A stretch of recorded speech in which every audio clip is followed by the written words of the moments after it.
The initially angry Feng Linger turned back, looking nervously at Duan Yun. No choice. Shining was still in the coffin, and only she was worried about Duan. The Murong brothers were the type to join in the fun. Not only did they want to watch, but judging by their posture, they were already planning to intervene and help. The momentum of the Gu family is indeed very strong. Higher up, the second sister watched the scene with bright and excited eyes. Beside her, the third sister took out a pair of newly bought far-sighted glasses to observe the situation, quickly locking onto the location of the eldest sister. The second sister couldn't help but remark, "See, I know people very well." The look on old demon Duan's face already shows fear. The third sister agreed. No choice, he got himself into trouble. By the looks of it, the Gu family is indeed not simple. Duan Yun stood there, initially surrounded by some people. But as that mansion arrived, the area within 100 paces around him quickly became a vacuum. With a thunderous sound, like that of thunder, the mansion landed, causing the ground to tremble. This proved that the mansion was truly incredibly heavy, and yet the Gu family had the ability to use it as a chariot. At this moment, Gu family's young master's wife, Lei Ying, had already stood up. Duan Yun could clearly see that she had a sword within her high neckline. A blade of eerie blue, very thin, possibly as thin as the demon sword Gentle, covered with blood-red patterns, seemingly full of terrifying energy. Lei Ying stepped to the front of the mansion, overlooking Duan Yun, and said, "Old demon Duan, do you know you have committed a crime deserving death?" In response to Duan Yun's vulgar curses, Lei Ying's expression remained unchanged, saying, "Kneel and lick my jade feet, and I might spare your life." Her entrance demanded old demon Duan to confess, even to lick her feet, exceptionally arrogant. Indeed, Duan Yun felt it's quite arrogant. It had been so long since anyone dared speak to him like that. Upon hearing this, the Murong brothers swallowed and said, "So the Gu family's young master's wife likes others licking her feet." In fact, not only the Murong brothers, but among the gathered men and women, probably 99 out of 100 wanted to lick her feet. This first treasure of Tianzhou, her appearance and poise, truly enough to drive people crazy. As a result, veins bulged on Duan Yun's forehead, cursing, "Damn you, crazy witch, old demon, you are the real old demon. No matter what you do, I will not forgive you." When had Lei Ying ever heard such vulgar words? Her gaze turned cold. After all, in the world she lived in, everyone had to accommodate her. Even if she made the mistake of destroying the martial world couldn't blame her, because she wasn't just strong, she was beautiful. A woman who is both beautiful and strong, whatever she does is forgiven. But she wasn't going to easily forgive anyone. If not for seeing the handsomeness of old demon Duan, she wouldn't even give him the chance to beg for mercy by licking her feet. It seems that you truly don't know what's good for you, unaware of your looming death. Saying this, she stepped forward, already standing at the mansion's entrance. As she stepped forward, those spectators who were initially some distance away again retreated several steps, because they could already feel the terrifying killing intent and sword momentum of the Gu family's young master's wife. "Old demon Duan, you also wield a sword. Can you withstand my strike?" "Fire Phoenix." As Lei Ying's voice sounded, she didn't draw the sword with her hands, yet the sword within her chest moved. At the same time, her well-endowed chest shifted. In an instant, her true qi reached its peak. Her chest compressed against the blade. As the blade ascended, like a rusted sword trying arduously to exit its scabbard. Yet this very struggle sparked a terrifying sword intent. "Out of the abyss." As these two words rang out with a snap, her low-cut attire split open. Everyone's eyes were glued in astonishment. The Murong brothers even shouted, "So big, so white. What a mighty thunderfire tooth strike." Indeed, as a sword prodigy, he immediately recognized the skill. The sword indeed contained the momentum of fire and thunder. Duan Yun, also a sword prodigy, saw the skill and said, "Great sword technique. Come on." Saying that, he gripped the hilt of the demon sword Gentle. Gentle seemed to sense Lei Ying's sword, vibrating, growing excited. Sword! With a boom, the fabric on Lei Ying's chest was scorched and curled by fire. As she gripped the hilt, drew out the blade and chopped, the thunder fire compressed within the ravine burst forth with the blade. Fire and thunder intertwined, forming an enveloping sword power. At a glance, it appeared as if a thunderfire great saber was forcibly drawn from Lei Ying's chest. Power! Power! The second and third sisters watched from afar, shouting. Insiders see the technique, outsiders enjoy the show, and at this moment, the uninformed spectators retreated once again. Because they only felt this sword was so large, so hot, it seemed to burn people alive. Before Lei Ying made her move, people had no clear measure of her strength, as her battles were rarely seen by others. Yet she had challenged many masters, never tasting defeat. Even her subordinates had doubts about her prowess. But upon seeing the blade drawn, her subordinate, 1,000 Miles capital city sect leader Zhao Qiangdong, no longer had doubts. Indeed, the young master's wife was truly strong. When the blade was drawn, even the nearby spectators couldn't endure and had to retreat. What about old demon Duan, who was at the center of this strike? Ing! Seemingly a fire phoenix cried out. The terrifying fire phoenix out of the abyss blade descended from above, slashing towards Duanyun's head. The wild grass on the ground curled instantly, like a true phoenix born from the thunderfire, carrying scorching flames as it attacked. Duanyun couldn't help but feel the slash was truly powerful. Without any hesitation, the gentle knife in Duanyun's hand followed and unsheathed. Heroic fire blossomed on the blade, demon electricity swirling around it. The young madam greeted him with the thunderfire saber. He couldn't let her down either. This was the first time Duanyun performed thunderfire great saber. Normally, he wielded thunderfire greatsword, yet at this moment he was incredibly proficient. It was because he had always said, "The knife and sword are inseparable." With a roar, the sword chi of Duanyun's thunderfire great saber swept out fiercely, colliding with the fire phoenix. The two thunder fires clashed, creating a terrifying momentum. At this moment, Duanyun suddenly felt tremendous pressure, not just from the formidable force transmitted from the knife hilt, which made his tiger's mouth a bit numb, but also because his eyes were momentarily dizzy and stung.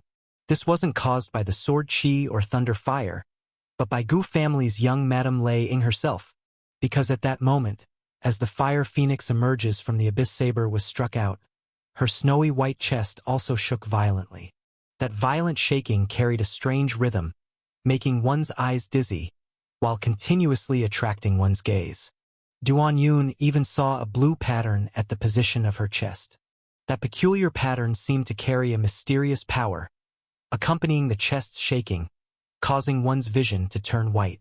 Damn you, is this a flashbang effect?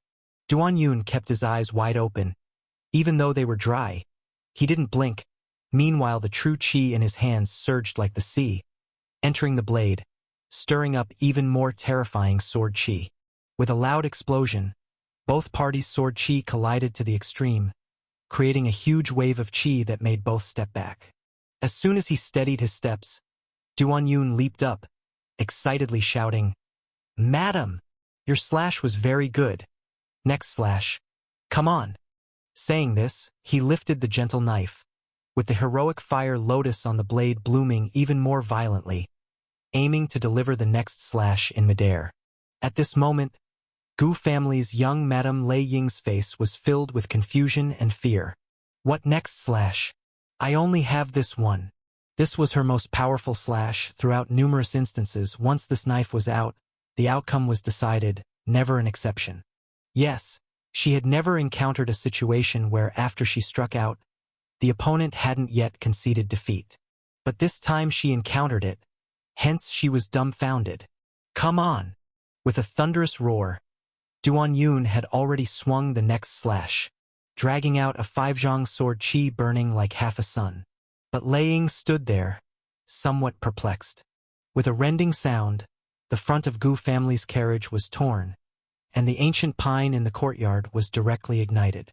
The young master's wife Lei Ying was not engulfed by the burning sword chi, because in the nick of time, Zhao Changdong, the sect leader of Thousand Miles Capital City sect, performed the skill named Thousand Miles Capital City, using lightning speed to push her out. Even though her clothes were torn by the sword chi, at the moment she landed, Zhao Changdong dared not to pause, having trained for countless years, rushed with wind-like speed, clamping the young master's wife under his arm, using the momentum to escape. He really didn't expect the young master's wife was strong, but only strong in that one slash. Humph! Trying to escape. Seeing this, Duan Yun turned his body, shouted, "Leave her!" and swung another slash. This slash was no longer surrounded by thunder fire, nor was it imposing, yet it was fast and curved. Indeed, the sword chi leaped like an arc, instantly jumping towards both Zhao Changdong and Lei Ying. Ah! With a shout, Zhao Changdong suddenly stumbled, his body still in a frenzy of running, but his right foot and right arm were separated from his body. His right arm was chopped. He couldn't hold the young master's wife steady anymore, and at this moment, only a beaming divine skill was heard. A terrifying suction absorbed Lei Ying. Duan Yun sucked Lei Ying with one hand and struck her navel with another finger. Lei Ying let out an "oh" sound. Urine shot out like a sword, knocking down the one-legged Zhao Changdong. Immediately, a bright sword light flashed. Zhao Changdong's other leg was also cut off. Duan Yun succeeded, extending another hand to suck this fellow over. As a result, Zhao Changdong was exceptional. With a sudden shake of his body, even without legs, he kept running like crazy. Yes, his true chi drove blood to rush out, forming two new legs, without the burden of the original legs, running even faster. At this time, Zhao Changdong's eyes were red. He screamed madly, "Wanna catch me? No way! I already trained to run without using feet." Saying this, he turned into a red light, disappearing ahead. Even Duan Yun was shocked, saying, "Holy shit, so fast." However, looking at the young madam in his arms, he did not intend to pursue further, saying, "You stayed. It's enough." At this moment, the second and third sisters watching this were stunned. The third sister exclaimed, "Second sister, is this the strength of Gu family?" The second sister sighed. "What a pity madam was narrowly defeated. Old demon must be internally injured, quite crippled." The third sister shouted angrily, "What kind of narrow defeat is this? Only one move was taken. The young master's wife from the Gu family has arrived. Old demon Duan is finished. The young madam of the Gu family found the old demon. He's really gotten into trouble. The young master's wife has unsheathed her blade. So big, so white, so thunderous. Old demon Duan can't hold on. Old demon Duan is doomed." The young master's wife peed. Heaven fell. The young master's wife was captured by old demon Duan. The storyteller's favorite phrase is nothing but the martial world's turbulent changes. When it says the sky changes, it changes. But this time the change was too fast. Even the storyteller was dumbfounded. Obviously, the situation was great a moment ago, but the next moment the young master's wife was captured, and even peed all over the place, truly tragic. This is the price of slaying demons. The storyteller couldn't help but praise. Knowing there are tigers in the mountain, yet still going towards the mountain, how noble of the young master's wife. I'm the first to admire her. This time she narrowly lost. Surely old demon Duan is just holding himself together, severely injured internally. Someone couldn't help but taunt, "Oh please," just swung her blade once, then got captured by hero Duan, peed everywhere. What narrow loss. This time, the usually eloquent storyteller was somewhat at a loss for words, merely mumbling "old demon ambushed," "narrow loss isn't a loss," and other nonsense, causing everyone to laugh heartily. Let's just say young hero Duan is blessed with vanquishing demons. That young master's wife Lei Ying from Gu family is the recognized #1 mystical weapon in Tianzhou. Ah, is it really this exhilarating? I want to be a hero. Me too. Clearly, these people were all stirred by young hero Duan's righteous act, expressing their eagerness to become heroes themselves. The storyteller viewed this group of ignorant beasts, gnashing his teeth in hatred.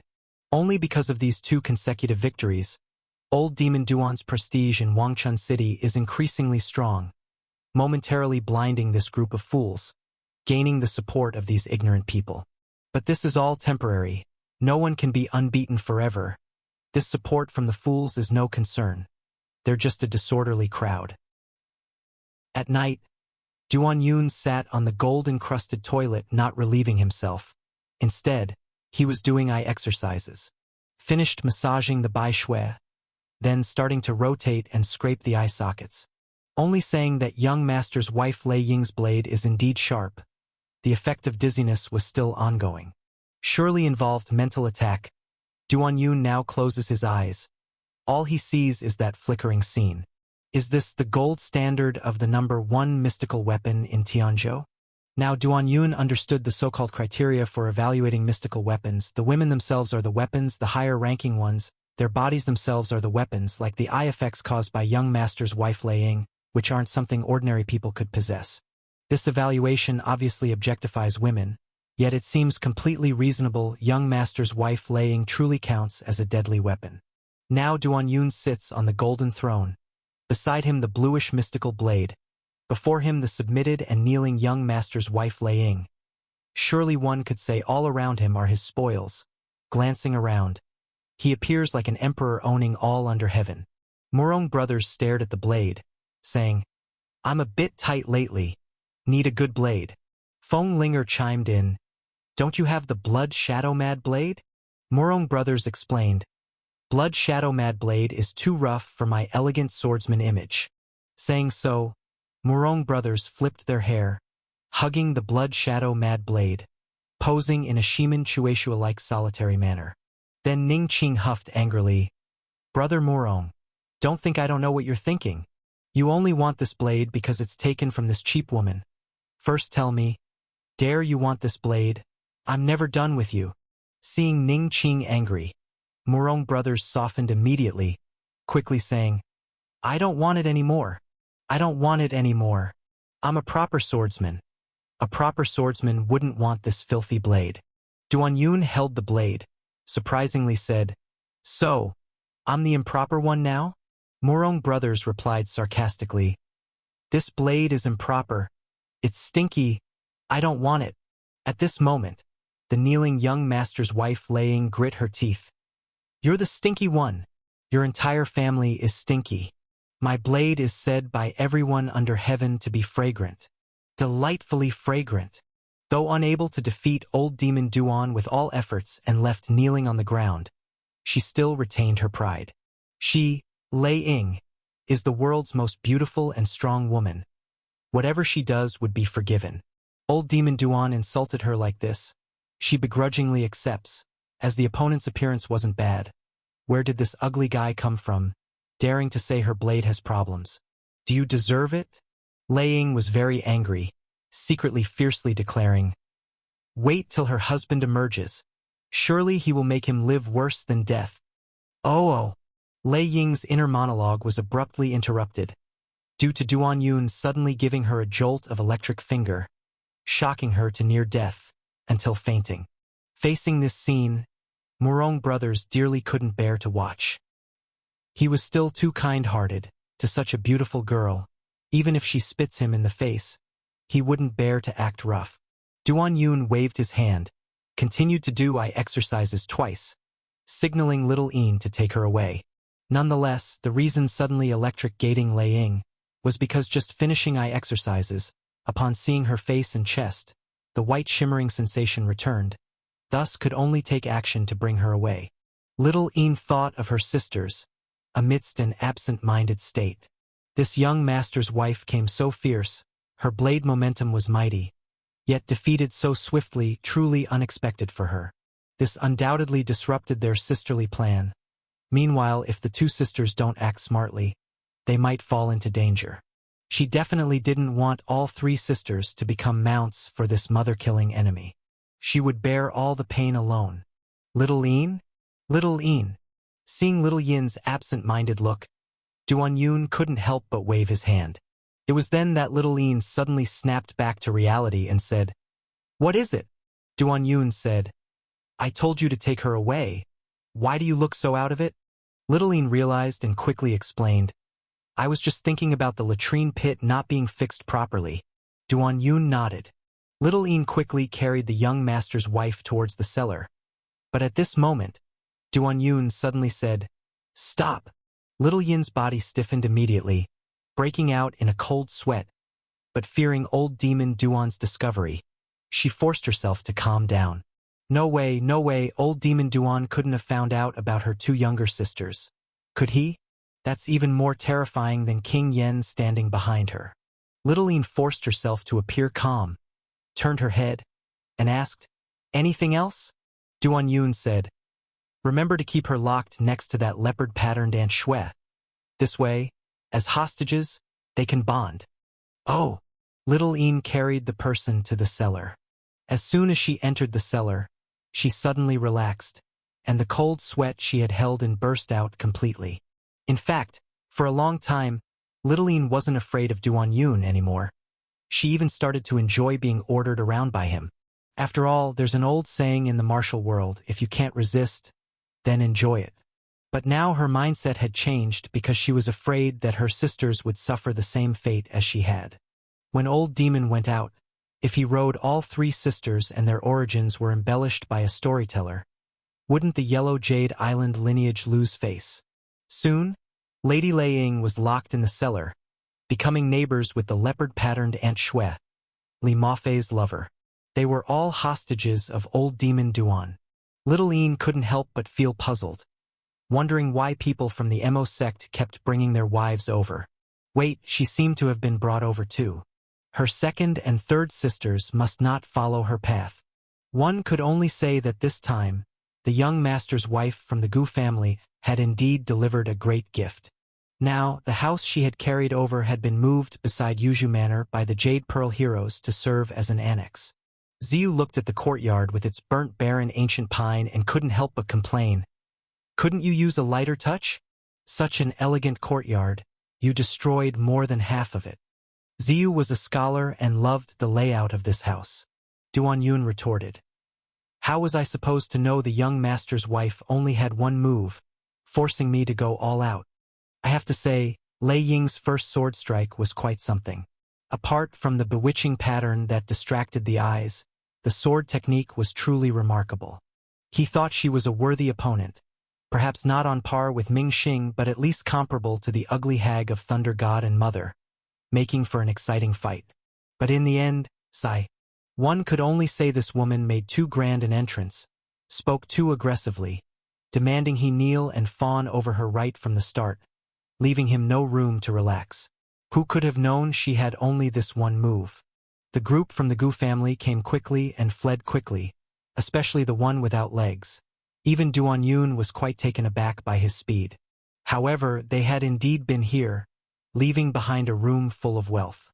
The Gu family truly lived up to its name. Never mind the sheer weight of the golden chair and golden toilet. The paintings and calligraphy hanging in the house were identified by Feng Ling and Ziyu as works of a master, of great value. With this, there would be more silver to dig the canal and even expand its scale. Grateful for the generous gift from the Gu family. What Duan Yun liked the most, however, was the blue blade. If when he first touched the demon's sword gentle, its handle felt as comfortable as a woman's gentle hand, then this blue famous sword was no less impressive. This sword is said to be famous, with a name also renowned because it's simply called Famous Sword. It's said to be the life's work of a master of sword technique and Taoist skill, Li Lingzi. When the sword was forged, it was incomparably sharp and carried a fierce aura. Li Lingzi considered the sword ominous, so he hid it away. But it was the culmination of his life's work, and hiding it felt like wearing brocade attire at night. So he could only call it Famous Sword to alleviate his depression. After Li Lingzi's death, the sword drifted around the martial world, reportedly having a total of 14 owners in 13 years. The owners changed frequently because they died quickly, further corroborating the sword's ominous reputation from another perspective. Until it fell into the hands of the Gu family and later was obtained by the young master's wife, Lei Ying. For 10 years afterward, Lei Ying nurtured the sword with her lofty bosom, wiping away its ominous aura, leading to its current form. But now that Lei Ying was captured, it again indirectly proved the sword's ominous nature, because even someone like Lei Ying, the first treasure of Tianzhou, couldn't suppress it. Now the sword was in Duan Yun's hands. Duan Yun only felt the sword had a smooth touch. Yes, if the demon sword gentle felt like a woman's little hand, then this famous sword felt like a NIZ. It's akin to the NIZ keyboard Duan Yun used in his previous life, having a very moist touch, moist to the point of not feeling like a sword. But it was ironically the sharpest of swords, just like the demon sword gentle, capable of accidentally injuring its owner or even devouring them. And Duan Yun just liked this kind of sword. This kind of sword is the type that a unique sword genius among thousands should own. Just like how a hero should ride a fierce woman like Little Yin to manifest their true nature. Look, compared to Brother Murong and Fengling, their lack of Little Yin, Big White, and Little Gray made them pale in comparison. Now he even had a golden toilet. That made him more of a hero. Unfortunately, the golden toilet and chair were reserve funds that have to be used whenever money ran short. Yet money was not important to him. What mattered was this new beautiful heroic land. This would be the benchmark for the future martial world. Zhao Qiangdong ran very fast, being the sect leader of the 1,000 Miles capital city sect and the strongest leg of the Gu family, who often proudly declared himself the best at fleeing in the world. In reality, he indeed had glorious achievements. 17 years ago, a generation of sword demon emerged in Tianzhou, possessing sharp and unrivaled sword chi, and he fell in love with that sword demon's wife. The sword demon, obsessed with his sword, had neglected his wife. When Zhao Qiangdong seduced her, they truly became involved. Later, when the sword demon discovered, he wanted to kill Zhao Qiangdong in rage, and so he began to flee. It was a long and terrifying chase. The sword demon's sword chi was not something he could withstand. If he ever fell within the sword demon's sword chi range, he would likely meet a disastrous end. But the sword demon never managed to kill him, and he didn't even get injured because the sword demon couldn't catch him. The sword demon rode on horseback and even transformed sword chi into horses, yet still couldn't catch him. By that time, Zhao Qiangdong had circled the 6 states of the Jianghu 7 times, watching the sword demon's once resounding sword chi gradually diminish in sharpness, eventually leading to some collapse. The last time he saw the sword demon, the once invincible figure seemed to have aged many years. During that time, the sword demon knelt on the ground, pleading with Zhao Qiangdong to stop fleeing. Just once, stop running. But Zhao Qiangdong did not look back and fled decisively. Afterward, he never saw the sword demon again, and rumors in the martial world claimed that the latter collapsed and jumped off a cliff to commit suicide. It was Zhao Qiangdong's proudest life achievement, as he was merely fleeing, merely escaping, yet he fled with flair and fled the enemy to death. But this time, Zhao Qiangdong faced an unprecedented crisis and suffered injuries he rarely sustained in his life. The Gu family was kind to him, gracious to him, and saving the young master's wife was naturally his duty. Unfortunately, even with all his might, even with his unrivaled movement technique, he still couldn't save the young master's wife. One could only say old demon Duan was simply too monstrous. Especially using the wife's urine to injure people, truly an unheard of wickedness. Even now, the scent of the young master's wife still lingered on him. If he hadn't mastered a movement technique allowing him to run swiftly even without legs, he might have also perished there. At this moment, seeing that stretch of Qingshan, Zhao Qiangdong couldn't help but feel a slight relief. Finally, he was returning. Thus, on the road, appeared a figure of half a body dashing ahead. The sight of a half a body swiftly passing caused cries of shock. Ghost! Ghost! Zhao Qiangdong relied on his exceptional movement technique and managed to escape back with only one hand. He fled to the old Gu family residence, the place where the young Master Gu Dil was in close training. As Zhao Qiangdong arrived at the front gate of the mansion, he was quickly stopped by someone. One of them said, "Where did this beggar come from?" In the martial world, many beggars had their limbs cut off to appear pitiful, and now Zhao Qiangdong was in such a state. Zhao Qiangdong lifted his face, which seemed weathered by countless years, and said, "It's me! Cheongdong from the 1,000 Miles Capital City sect. I have urgent news for the young master. It's only fair to say Zhao Cheongdong was incredibly fast. News of the madame being captured by the old demon had just spread in Yun State, and he had already arrived here in Tianzhou. The guard, upon closer inspection, couldn't help but exclaim, "Master Cheongdong, how did you end up like this? Quick, help him up." Saying this, he and his partner lifted Zhao Cheongdong. Now Zhao Cheongdong only had one limb left, so at a glance, they seemed to be carrying a half-bodied statue. There were many familiar faces for Zhao Cheongdong in this old mansion. Seeing him being carried in like this, several people couldn't help but ask with concern, "Dong, what happened to you? Dongzi, be more careful. You rely on your legs to make a living? How did you lose them?" Zhao Cheongdong was momentarily speechless. Is this what I wanted? If you all were to encounter old demon Duan, running 100 steps away would be considered impressive. Because Zhao Cheongdong was familiar with many people in this old mansion, he faced no obstacles along the way. After all, he was the trusted aide of the young master of the Gu family. But at this moment, 3 big men blocked his path. These 3 big beards had rugged beards, their clothes open at the chest, with thick black chest hair, giving them a manly appearance. However, should your gaze travel upwards, you'll notice their slightly unusual hairstyles. They all wore pigtails. Yes, the kind of childish pigtails. Seeing these rough, bearded big men with pigtails was rather odd. They were 3 of the 17 arhats around the young master of the Gu family. It said that all 17 of them were blood brothers, born from 4 pregnancies. Their father wanted a daughter, but got 17 sons instead, never having the daughter he wished for. Master Cheongdong, you know the young master is in close training. Even if the world is collapsing, he won't see anyone, said the man in the middle with pigtails. He could see that Zhao Cheongdong being in this state meant something big must have happened, especially since they knew of the young master's wife's expedition recently, and feared this had something to do with it, but dared not defy the young master's orders. Zhao Cheongdong said painfully, "San, this time the sky is indeed collapsing." Yet even so, he couldn't go in. At this moment, a voice came from inside. "Let him in!" Upon hearing this voice, Zhao Cheongdong's expression brightened, unable to contain his excitement. It was the young master's voice. He could finally meet the young master. In the courtyard, the remaining 14 big men were also wearing pigtails, looking quite peculiar. Zhao Cheongdong knew the 17 arhats, but he had never seen them dressed like this. At this moment, he could see the young master next to a pile of flames.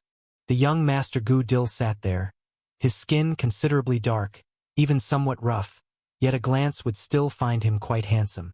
Moreover, Gu Dil was wearing pigtails, but unlike the 17 arhats, his hair was pink.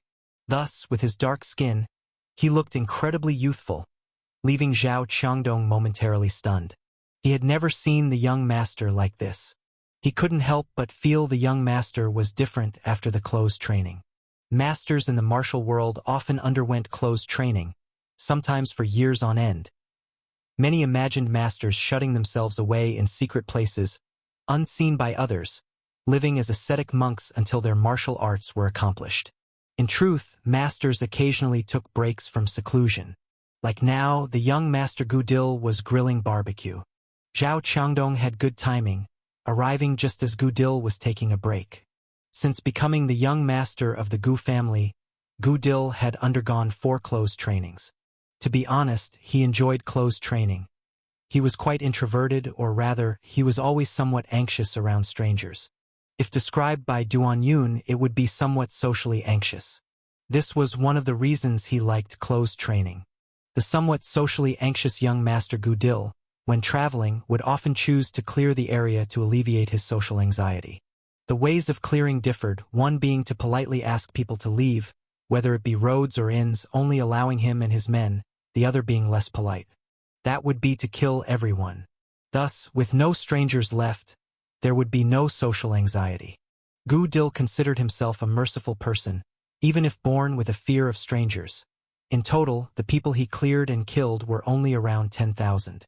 He felt this wasn't a lot, perhaps even too few, In consideration of his condition, killing around 10,000 seemed more reasonable. But he considered himself kind, killing several thousand fewer than he could have. At this moment, Gu Dil looked at Zhao Qiangdong with just one arm, showing concern. "What happened to you?" Zhao Qiangdong choked up and said, "Young master, I'm fine, but the main concern is about the madam. She's been captured by old demon Duan." Upon hearing this, the 17 Arhats had varied expressions. This wasn't a trivial matter. Everyone knew the young master and madam were deeply in love.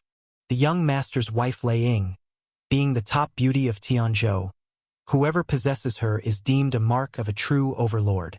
The young master had occupied this standard for so many years, and it had never changed. But at this moment, old demon Duan, fearless of death, dared to intrude and snatch the first treasure of Tianzhou. Wasn't this a harsh slap to the Gu family's face? To put it lightly, the young master's woman was seized, making him the talk of the town, while on a larger scale, it meant that the Gu family was deemed unworthy of possessing the first lady of Tianzhou.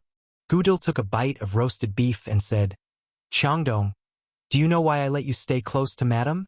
Zhao Qiangdong pondered. "Madam loves rare items from all over, and I just happen to be a fast runner." Gu Dil shook his head, saying, "That's just one reason. Another reason is that having you by her side puts my mind at ease."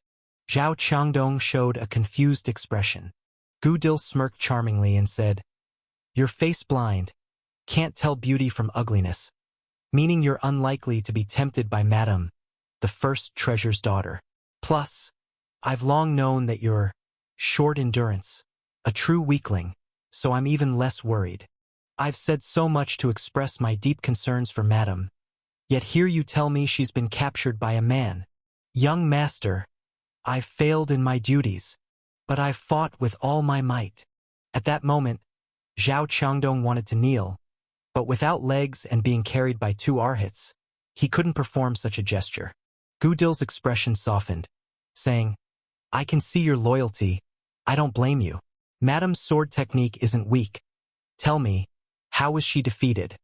Zhao Qiangdong quickly recounted the scene at the time. He didn't exaggerate, yet you could feel the tragedy and heroism within. The tragic part was that Madame was so scared she peed, and heroic part was that he lost 2 legs and an arm to old demon Duan, yet still failed to save Madame. Gu Dil raised an eyebrow and said, "Madame's strike had little effect on old demon Duan. So tell me, does the young master have a guaranteed win?" Saying this, he looked at the 17 Arhats. The 17 Arhats wiggled their pigtails and said, "Young master will surely win. Win for nothing." Gu Dil'e cüret. "All told, I have at most a 70% chance, but once this divine skill is mastered, then it's truly a guaranteed win." As he spoke, Gu Dil stood up, shouting, 17 Arhats, hear my command. Train in divine skill for 100 days. Slay old demon. Save Madam. Yes, yes, yes." For a moment, the voices of the 17 Arhats became one. In Zhao Qiangdong's shocked eyes, the young masters and the 17 Arhats' pigtails began to spin wildly, bringing a clattering sound. In an instant, the wind roared, stirring up dust and smoke all around.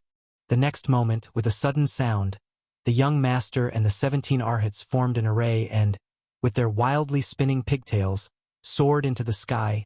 The momentum was astonishing, as if a heavenly immortal ascending. Zhao Qiangdong, standing half-bodied, seemed fervent.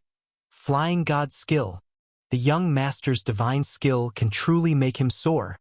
At this moment, he finally understood the significance of the young master and the 17 Arhats tying their hair in twin tails. The speed of young master Gu Dil and the 17 Arhats was so fast that they vanished from the courtyard in the blink of an eye. Zhao Qiangdong could only feel his spirits surging. The young master is invincible. But after a while, he stood there and gradually began to realize something. Wait, the young master said to train for 100 days, which means saving Madame will take at least 100 days later. By then, Madame won't be ruined, right? Unfortunately, no answer was given, as the young master and the 17 arhats already disappeared from sight. In the middle of the night, Li Qin twisted her stout waist in bed. Reaching out beside her to find it empty, her squinted eyes went red. Red with anger. She was angry at her husband. Li Qin, though not tall and with somewhat flabby arms, didn't consider herself fat, and found herself somewhat attractive. Married to her husband for 3 years, life was not happy. Because her cousin married into a wealthy family, enjoying lavish food and drink, even having a maid hold an umbrella for her when going out.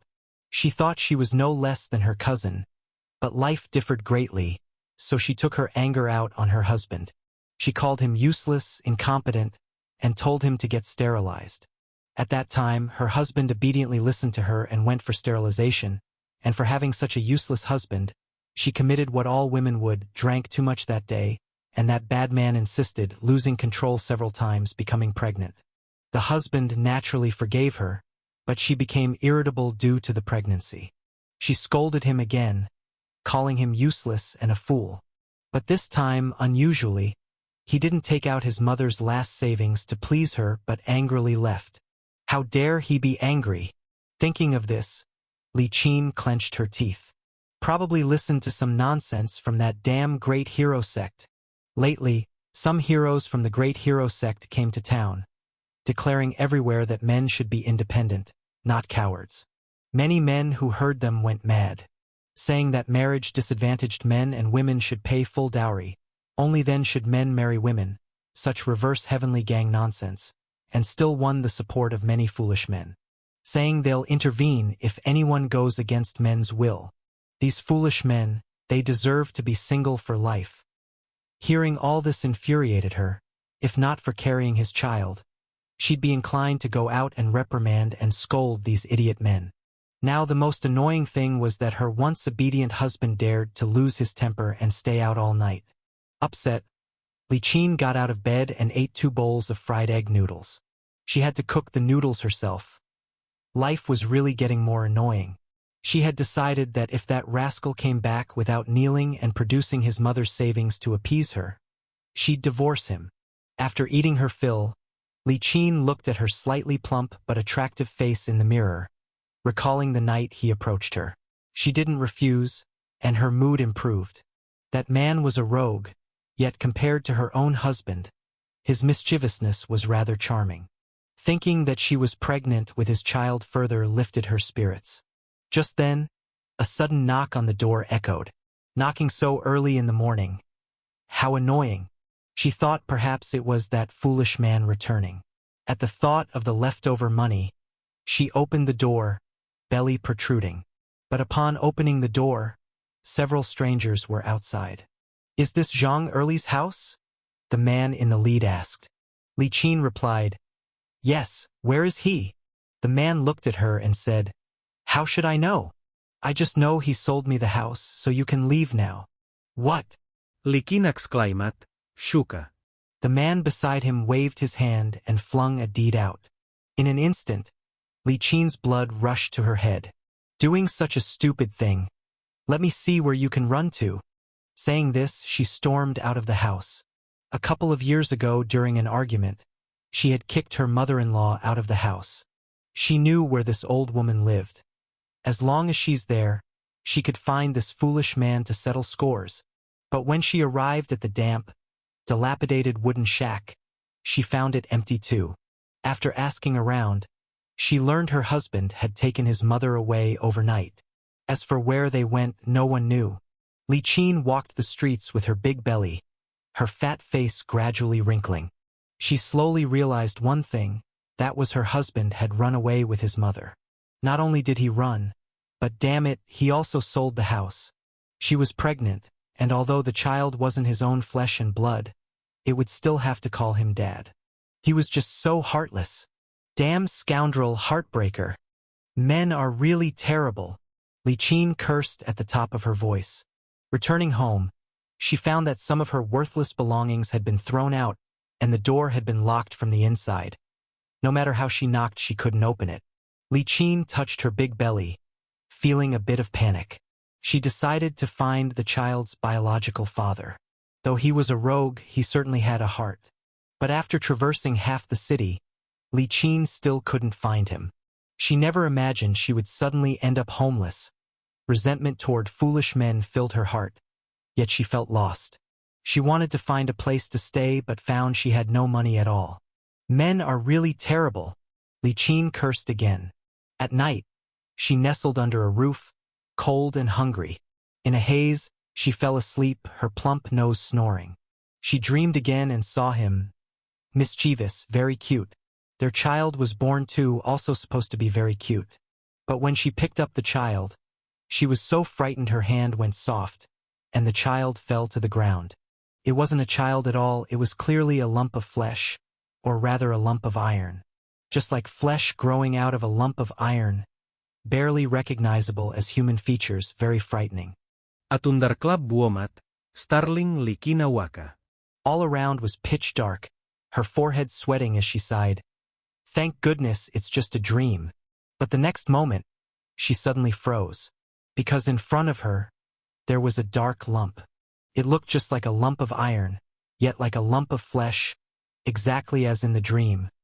With a rumbling thunder, suddenly many people kneeled on the street ahead. These people had iron pipes stuck into their heads, quite frightening.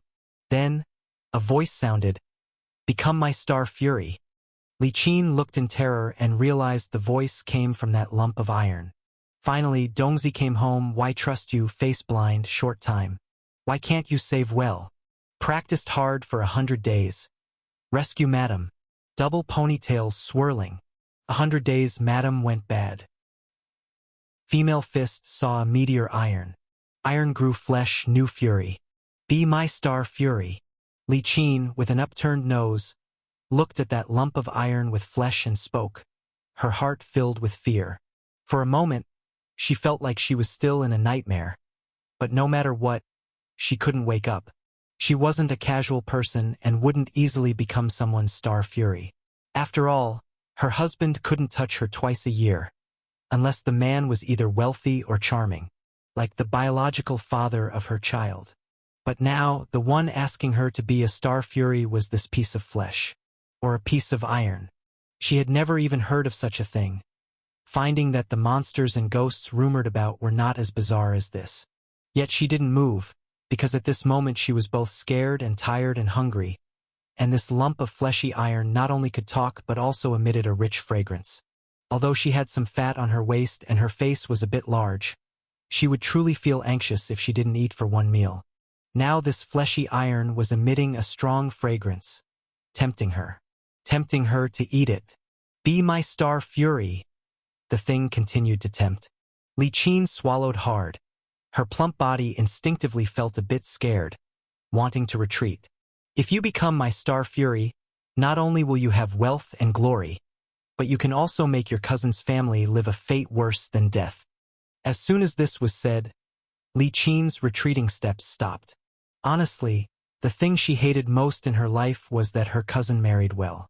Usually, she had to go to her cousin pretending to be a good sister, because she might be able to borrow some silver and rouge, but in reality, she hated her cousin to the core.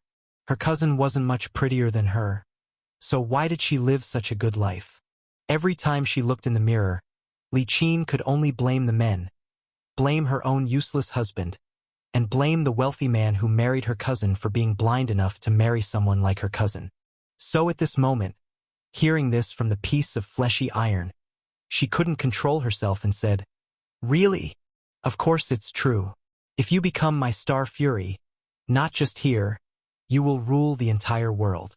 The voice carried a husky tone, matching the ugly and strange look of that lump of fleshy iron, which was indeed terrifying.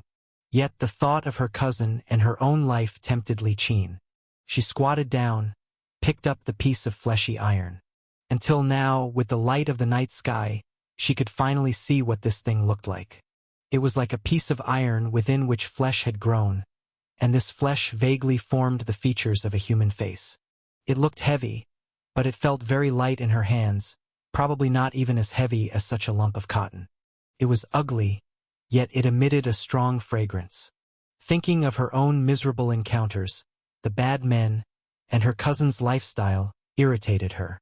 The next moment, with a crunching sound, Li Qin bit into the flesh on top of the iron ball. The iron ball wasn't small, but then again, neither was Li Qin's appetite. She was quite hungry, having not eaten for half a day, and with the meat smelling so delicious, she gobbled down the strange iron ball completely in no time. At the moment she finished eating, a shiver ran through her whole body. Her eyes rolled back, as if entering some profound and mysterious realm. There was the sound of thunder around her. The wind and thunder stirred, and the entire street seemed to be covered with a layer of mist. Li Qin opened her eyes and saw white jade steps floating in the air, stretching upwards as if leading to a palace made of jade. Clouds and fog surrounded her, forming into a sea, with golden mosquitoes larger than humans flapping their wings flying past, disappearing into the sea of clouds in an instant. The whole world seemed ethereal, full of immortal energy, but at the same time carried a deep, bone-chilling loneliness and a sense of terror. "Where is this?" Li Qin asked bewilderedly. "This is the heavenly court, the true heavenly court." The voice of the flesh ball echoed in her ears, and the sound of thunder came again. Li Qin staggered and found herself still standing in the street, with strange people kneeling at both ends of the alley, iron pipes protruding from their heads. She looked around, finding that a layer of cloud mist had formed around her. The cloud mist circled her like a cloak, as she immersed herself with her upturned nose, considering herself the most beautiful little fairy in the world. Swoosh, swoosh, swoosh. The pores on her face and body opened like mouths, inhaling the clouds and mist into her body. The moment the mist dispersed, Li Qin's upturned nose turned even more upwards. Her already narrow eyes shrank further, revealing a flicker of sharp light. She flicked her hand, facing the kneeling strange people, her expression filled with a divine aura. She spoke. "I will establish a world with no beauty or ugliness, only great love." As soon as the words fell, those with metal tubes protruding from their heads knelt together, worshipping her like a deity. "What's so great about this heroic land? I think other places are more proper." "Exactly, here you can't indulge, can't kill. Even the ones you visit have no diseases. What's the fun in that?" "Indeed, not even a bit of freedom. In the past, when Mo sect ruled, every day was a free day. Not to mention the past, even now not far away, in Red Earth City. It's still a pure land. The air is sweet-smelling. I say, whoever wants to stay here is either a fool or incapable. Look at this bunch of mud-footed fools. They never realize the value of freedom." Several people muttered these words to each other, pointing at those coming and going, attracting some like-minded individuals. At this moment, a voice arose. "Is Red Earth City really that free, that good?" "Of course, much better than this place. It's just that after changing rulers here, it's destined to lag behind for generations, never even dreaming to catch up with Red Earth City." The handsome young man nodded and said, "Seeing is believing. I'll find an opportunity to visit Red Earth City." "Where are you people from? Are you from Red Earth City?" At this moment, the few people became alert, and one man said, "Why do you care where we come from? Even if we're not from Red Earth City, we know it's much better than here." Duan Yun said, "I think Wangchun City isn't bad now. If Red Earth City is so good, why don't you go there?" "Wangchun City isn't bad? How can you say that? People like you can't face the reality. By the way, who are you? You're just like a silly bird." The man said rudely. Duan Yun said seriously, "My name is Duan Yun. I don't care what Yun you are." Duan Yun said again, "Some people also call me Young Hero Duan. I don't care what." This time, the man's proud voice suddenly softened. In the next instant, with a loud bang, Duan Yun stretched out his hand, and the three people's heads tilted simultaneously, already absorbed into Duan Yun's palm. A moment later, Duan Yun released them and said to the people behind him, "These are the Gu family's pawns. All of them should be dealt with according to the law." "Yes, Hero Duan." As a series of screams rang out, the three men were dragged to the market entrance and publicly punished with the cutting procedure. In the recent days, Since Duan Yun captured the Gu family's young master's wife, there hadn't been any major turmoil on the surface. But there were undercurrents in the city. That was a bunch of Red Earth City and Yellow Heaven City enthusiasts who liked other places, which was originally quite normal, but these people insisted on belittling the present Wangchun City. It's exactly Duan Yun's heroic land that he had been diligently managing. Today, he originally came to buy some stuff and happened to encounter them. With this absorption, he realized these people were well prepared. They weren't just ordinary people in Wangchun City who sincerely longed for Red Earth City's sweet air, but the Gu family's pawns. The so-called pawns were the dogs raised by the Gu family. These dogs were always dedicated to belittling others, praising the Mo family and the Gu family behind them. This time in Wangchun City, they had received a special task. Aside from saying Wangchun City was not good, they intentionally mocked him and the Jade Pearl heroes. Listening to the screams from the punishment process, Duan Yun was in a great mood. He actually didn't care much about these dogs, because no matter what they said, they couldn't stir up any waves, and making them suffer was rather satisfying to him, just for fun. Wangchun City was running even better than he expected. Aside from the efforts of the Jade Pearl heroes and the people's love, the Qingqi Bureau also played a big role. This Wangchun City was originally built together by the Mo family and the imperial court. The court had no initiative, but they had some industries making money. After Wangchun City changed hands, the Qingqi Bureau quickly responded to his appeal, maintaining the rules of no adultery, no killing, no gambling. And there were still young goddess catchers claiming to be Lang Yiming and Ling Ishua's junior sisters visiting, expressing goodwill. This fully explained the principle of supporting the winner and recognizing the times. For such things, Duan Yun naturally welcomed it. He knew that the city's stability was inseparable from these talents. Yes, even his extraordinary wisdom couldn't make him pluck a hair or unite 1,000 heroes, so he had to unite those worth uniting. In recent days, the Wangchun City's region was quite lively. Apart from the canal construction project proceeding fervently, it was also the harvest season. Large tracts of rice fields had begun the autumn harvest. Everyone was busy and happy, yet somewhat nervous, because it was the first time the people of Wangchun City didn't have to pay grain taxes, and the first time they had so much grain. Some people couldn't sleep well at night, always feeling that some tricky people wanted to steal their grain.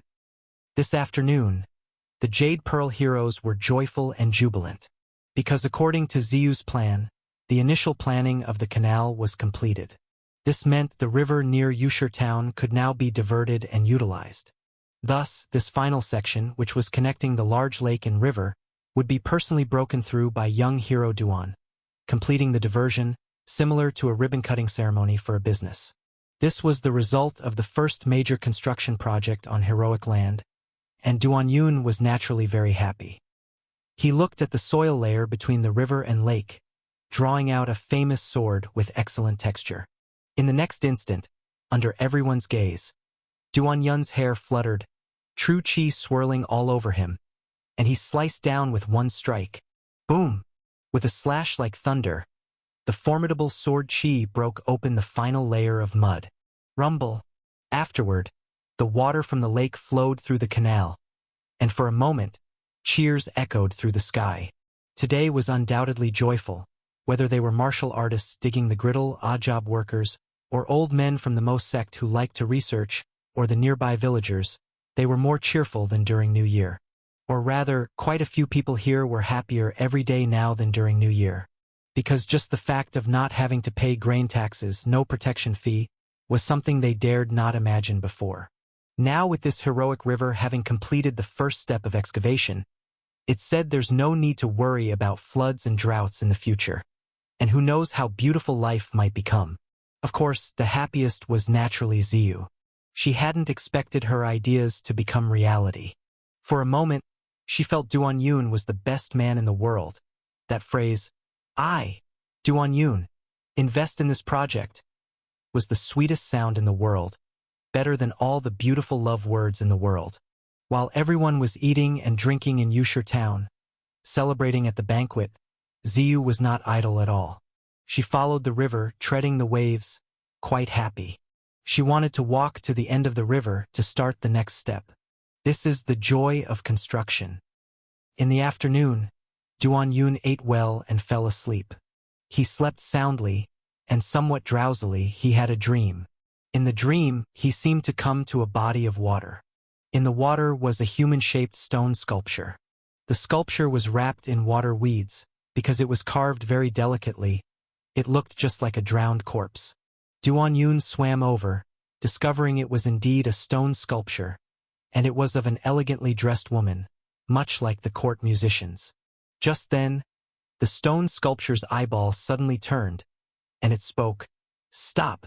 Duan-yun was startled and said, "Stop what? This lake is Source Lake. It belongs to Source Palace. By excavating the river and diverting the water, you'll anger the nobles of Source Palace. Stop! If you don't stop."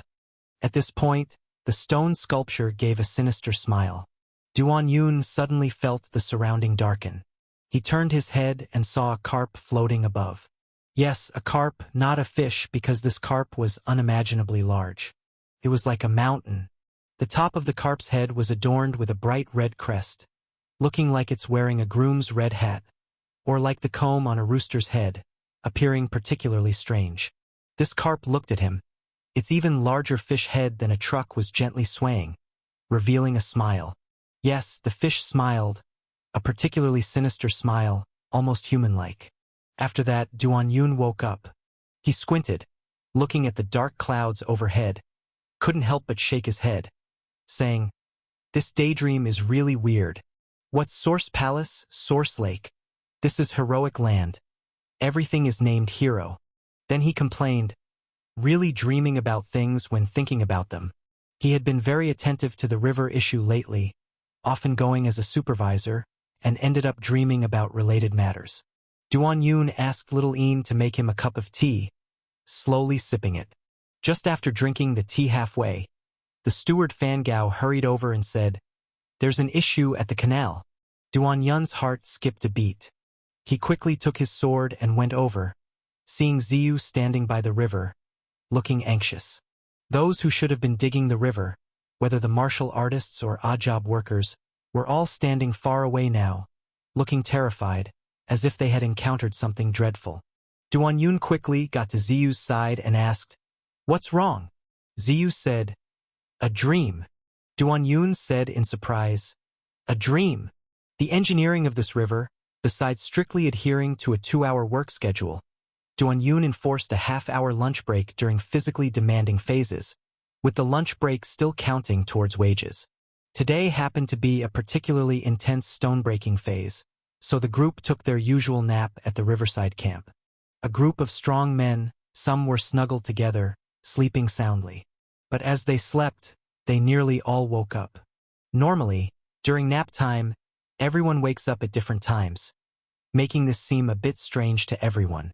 At this moment, martial artist Li Tong suddenly spoke, "I had a dream."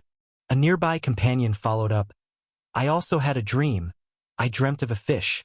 Once these words came out, others gathered around, their expressions turning peculiar. "I also dreamt of a fish. A stone statue told me not to dig anymore, saying if we kept digging, we'd offend the underwater noble and it would cost lives." Damn, how identical. The eerie atmosphere immediately spread. Everyone felt a sense of fear. Several muscular martial artists and laborers even held each other tightly. One of the largest muscle-bound men embraced left and right. With one at his back, you could say he was surrounded by burly men. Because this situation was too bizarre. A group resting by the river, all having the same dream. The same dream.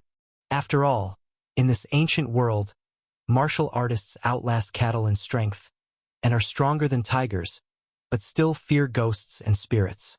Not to mention this group of relatively simple-minded martial artists.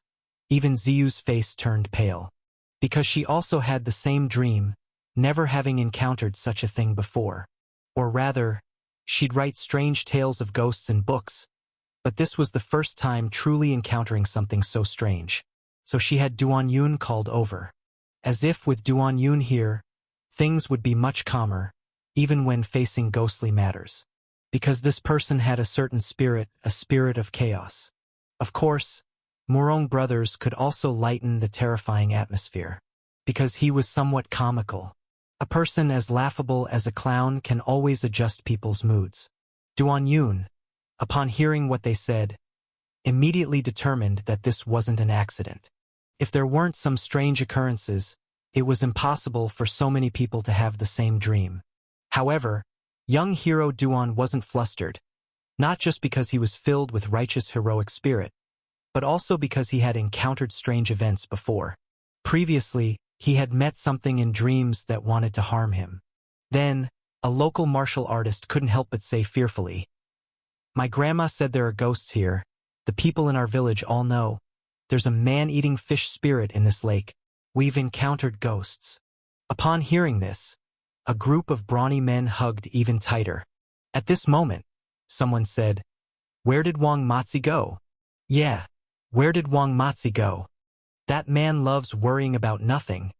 Wouldn't he have snuck down?" Everyone looked around and realized Wang Matzi was indeed gone. Duan Yun knew Wang Matzi, because this man was quite rare among martial artists. These martial artists were usually muscle sellers, unwilling to use their brains, but Wang Matzi loved researching, or rather loved engineering. He had mentioned several small designs before which were quite useful during river construction. Such a person easily reminded Duan Yun of a brother from a past life who loved civil engineering. Wang Matzi didn't just love working and researching, he was meticulous in his work. If it didn't reach his standard, you couldn't make him sleep, he might really be below. Because this section of the river needs a dam, stone piles need to be erected, so two rather deep holes must be dug. Duan Yun and Ziyu quickly called Wang Matzi's name from the position of the two holes. No response. No matter how deep this hole is, ultimately it's directly vertical with just one turn. If someone were inside, they should have responded earlier. Duan Yun jumped into the left hole. He quickly turned around, discovering nothing but the excavated rubble and the urine smell from someone urinating inside. There really was no one. He quickly went to the right hole's entrance. This entrance was slightly slanted. Duan Yun slid in with a shovel. This day's light could only illuminate the front part. The latter part was pitch black. Duan Yun snapped his fingers. Heroic fire lotus bloomed instantly on his fingertip. Ziyu followed and entered. From here, she could only see Duan Yun's well-rounded buttocks under the heroic fire lotus's illumination. "Look here." At this moment, Duan Yun's voice came from deeper within. Ziyu hurriedly followed. "Was there a hole here before?" Duan Yun pointed upwards and asked. Originally, there was an irregular hole on the wall above. Ziyu shook her head and said, "There shouldn't be a hole here." Duan Yun stretched his head up and explored. At this moment, Ziyu was somewhat nervous, because she feared if there was something above. Would it bite off Duan Yun's head in one go? And when it fell, would Duan Yun be headless? Suddenly, Duan Yun fell back. Ziyu trembled in shock. In the next instant, when she saw Duan Yun's head was still intact, she couldn't help but mutter to herself, "This mind loves to imagine too much. It's really scaring oneself." Duan Yun said, "It's deep inside. I'll go take a look." "I'll go too," Ziyu said, though she was somewhat afraid of such strange things. Similarly, as someone who writes idle books, she was filled with curiosity about the unknown. Besides, this is the project of this female hero, she had to go. Thinking of the words, "this female hero," Ziyu momentarily was less afraid. This cave is much smaller than the one they dug, forcing people to crouch as they move forward. Ziyu followed closely, almost feeling she could smell the scent left on Duan Yun after he bathed with soapberry. This scent gave her a little bit of comfort. Suddenly, Duan Yun stopped in his tracks. Ziyu quickly moved closer and asked, "What's wrong?" Duan Yun pointed to the wall of the cave beside them. This cave was not symmetrical, and when Duan Yun carefully illuminated it with the heroic fire lotus, Ziyu noticed many fine lines on it. Suddenly, she discovered something and used her fingers to dig into the clay and stone. A fish scale was pried loose. Ziyu's face turned pale. A fish scale? Was this cave made by a fish? That matches the dream. Without any hesitation, Duan Yun slid forward at a faster pace. Wang Matzi was likely taken by the fish. If they delayed, the probability of Wang Matzi surviving would become smaller and smaller. The people protected by this young hero can't die so easily. Seeing Duanyun sliding forward at great speed, Ziyu struggled to keep up, bending her body, stretching her long legs to accelerate forward. Fearing she couldn't keep up, she abandoned her ladylike image, raised her hips, and scrambled forward on all fours.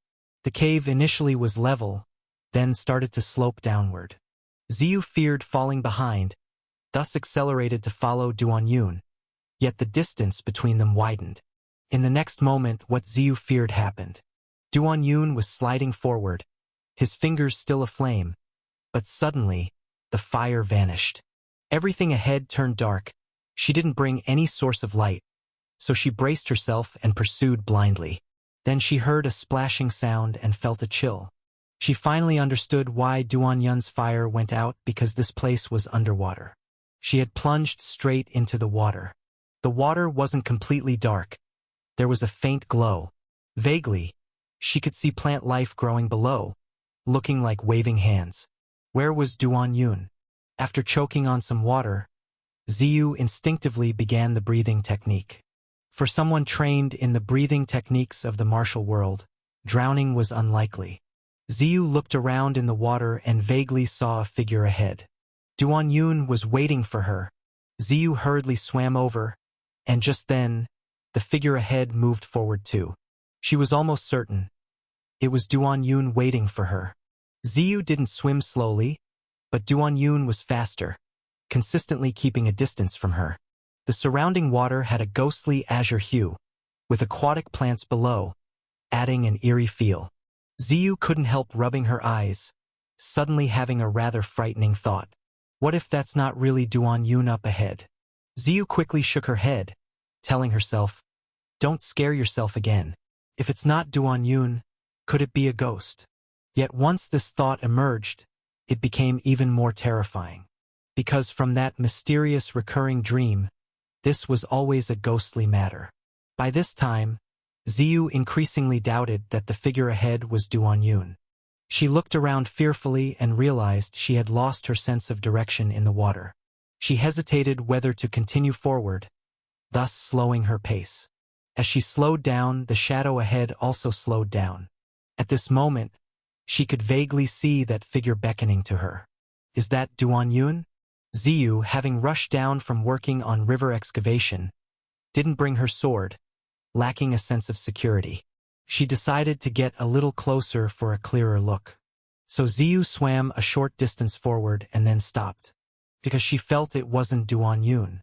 Duanyun's handsomeness and aura could be felt from tens of paces away, and she felt none of that now. Not Duanyun. At this moment, Ziyu's scalp tingled. While she was in a daze, an even more terrifying thing happened.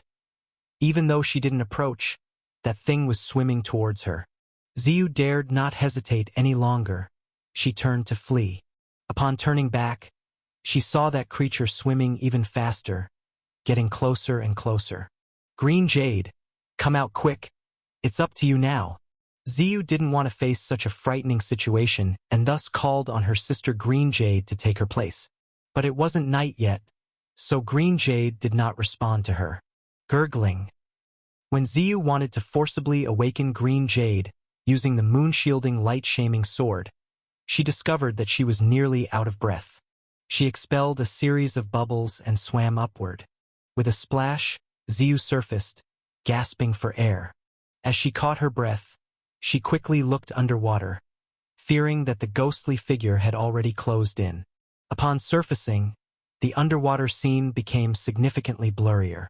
Ziyu didn't see the figure at first, and in the next moment, she turned her head and froze.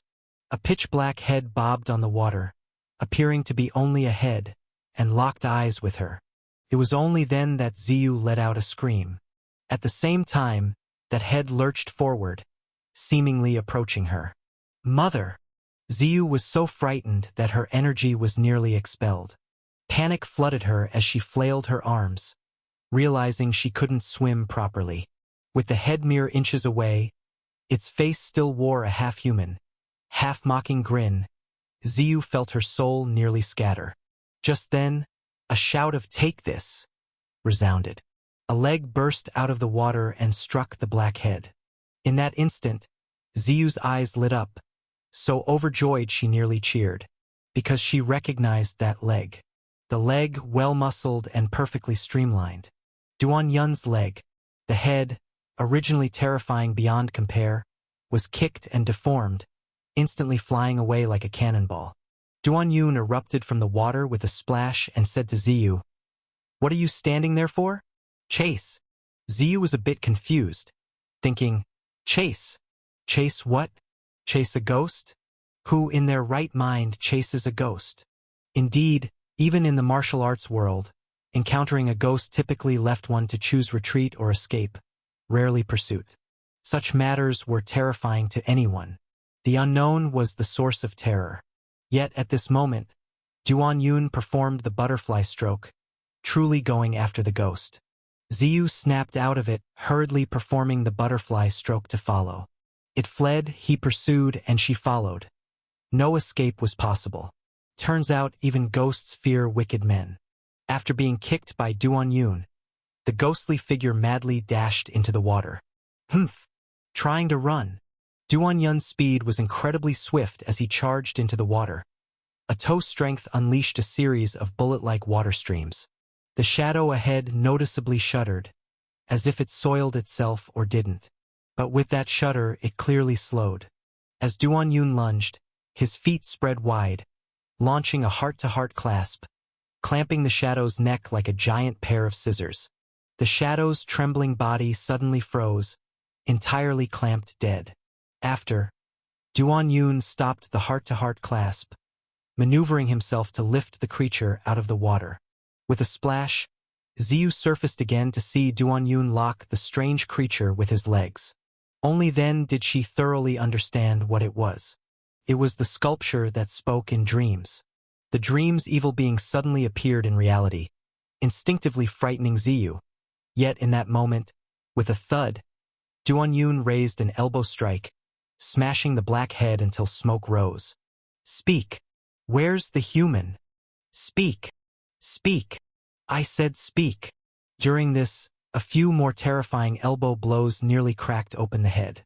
"If you don't speak, I'll snip your head off." Saying this, his muscular legs visibly tensed, a clear sign of impending force. The creature's mouth quickly spewed a slew of "Abba, Abba" sounds, pointing ahead. Duan Yun and Ziyu looked in the pointed direction, discovering an entrance ahead. The entrance was half submerged in water, half rock, leading to who knows where. Seeing this, Duan Yun couldn't help but gripe. "Why didn't you say so earlier? I told you to speak.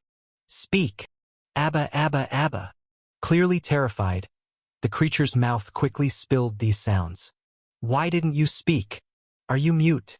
Duan Yun's legs twisted like scissors, and in Ziyu's view, the shadow's head was forcibly severed, dropping into the water. It glared at Ziyu, a look of unrest on its face. Ziyu then looked at Duan Yun, who had just dispatched the creature, exclaiming, "Can you even do that?" The entrance to the cave was actually quite hidden because the surroundings were already very dim, and the color of the rock was very similar. Without the headless thing to point it out, Duan Yun and the others might not have discovered it so quickly. Duan Yun kicked aside the headless thing and swam toward the cave, with Ziyu hurrying behind. This was likely a water-filled cave which should be connected to Bai Lake, very hidden. If it weren't for the hole presumably made by the carp, they might never have come to this place in their lives. The space here seemed enclosed, but it wasn't completely dark. Apart from some gaps above letting in daylight, there were also many large fireflies here.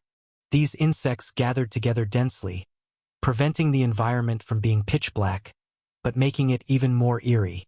Duan Yun and Ziyu arrived at the cave entrance and went inside. The water here was about waist deep, and the cave was quite deep. As Duan Yun and Ziyu walked inside, they couldn't see the end. Every time they passed a section, there was always an illusion of walking forever without reaching the end. There were some ruined sculptures inside the cave. Most of these sculptures were humanoid and basically incomplete, covered in moss. Walking among them, Duan Yun always felt like he was in the passage leading to the unknown world in Spirited Away from a previous life. At this point, a hint of red suddenly appeared in their eyes. Ahead, red vines hung down. These vines were somewhat curled, appearing like blood-stained intestines. As Ziyu passed by these vines, she instinctively wanted to avoid them, because she felt the disgust from the vines wasn't much different from truly bloody intestines. After passing through the section of the waterway lined with drooping vines, the roaring sound of water suddenly rushed into their ears. By this time, the waterway had reached its end. The huge sound of water came from ahead. Duan Yun and Ziyu looked up and saw a waterfall pouring down. At the edge of the waterfall, some broken stone steps could be seen. The two followed the steps upward, and in the middle they discovered many fish scales on the stairs. Many of these scales were red, as if freshly pulled from the fish with traces of blood. Importantly, these scales were not small. The largest was probably palm-sized, suggesting how big the fish must be.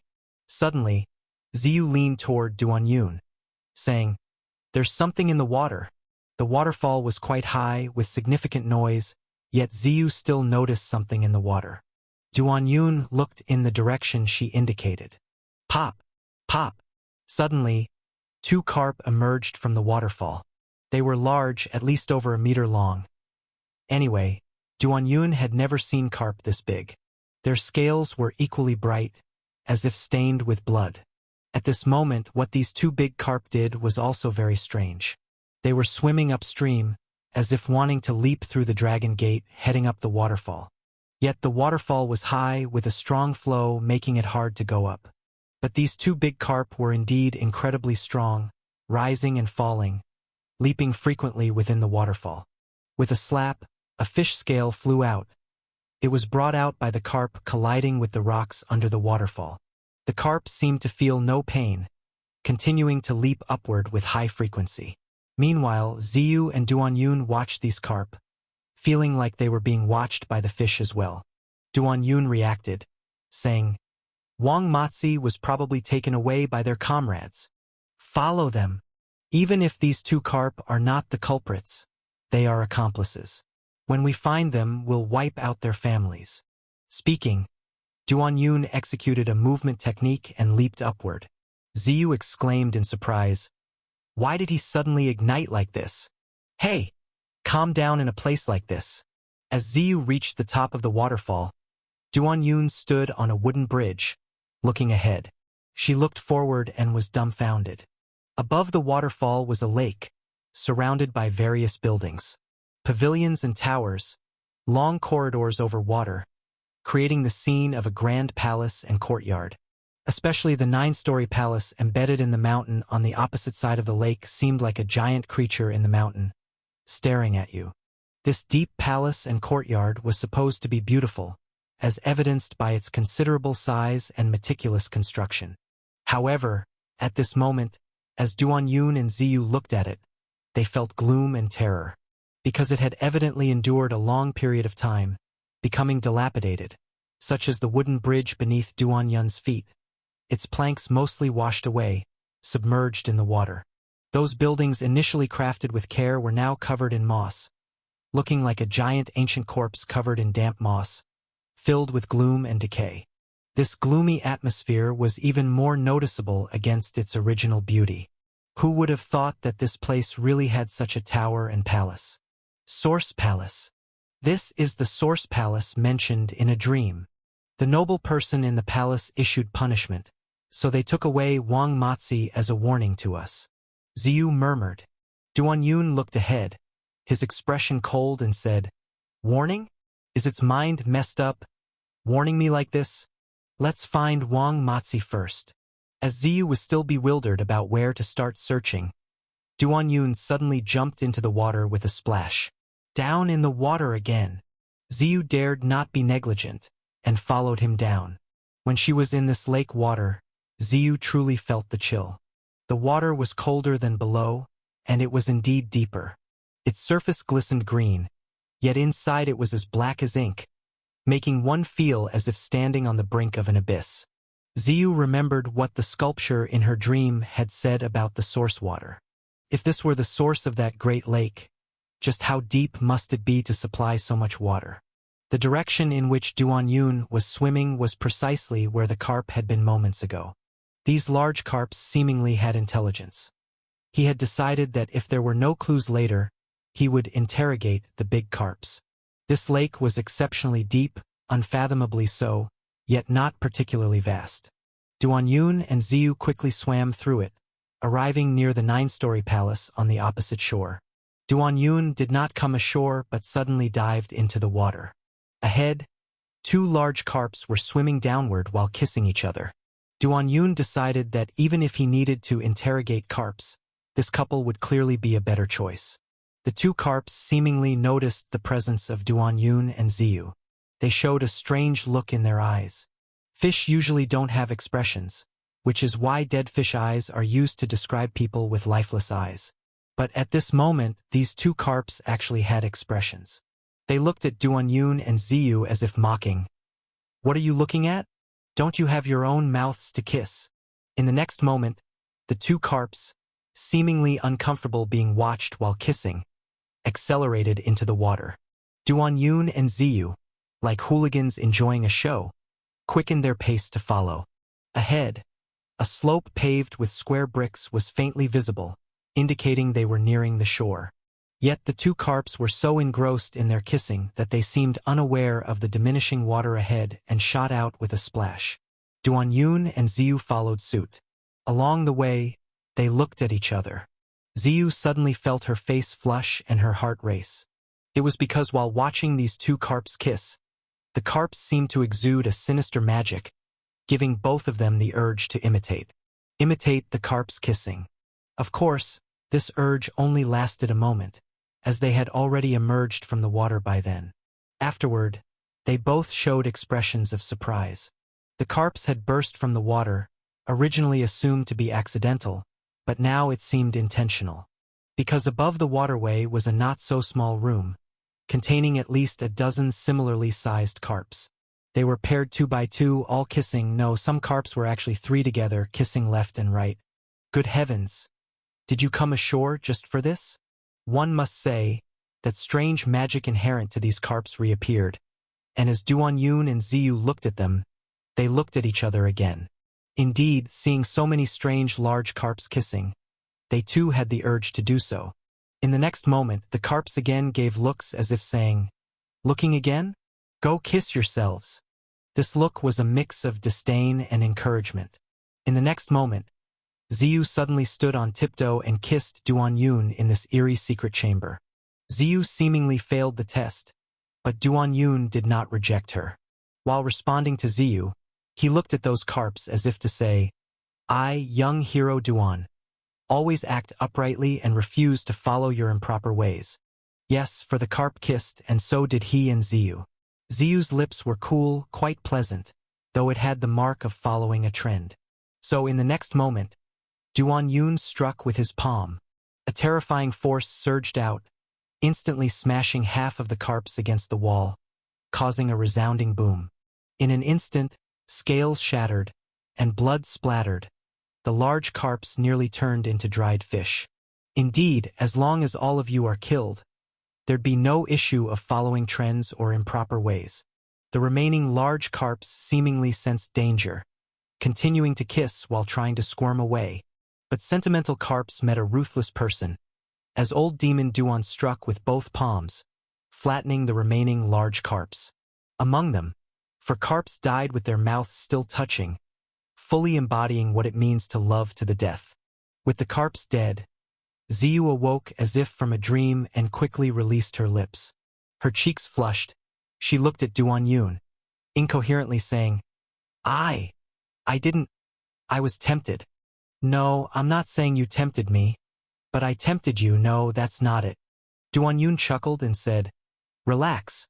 Though it's my first kiss, you don't need to take responsibility." Ziyu was stunned for a moment before responding, "Nonsense. You've kissed Xining before."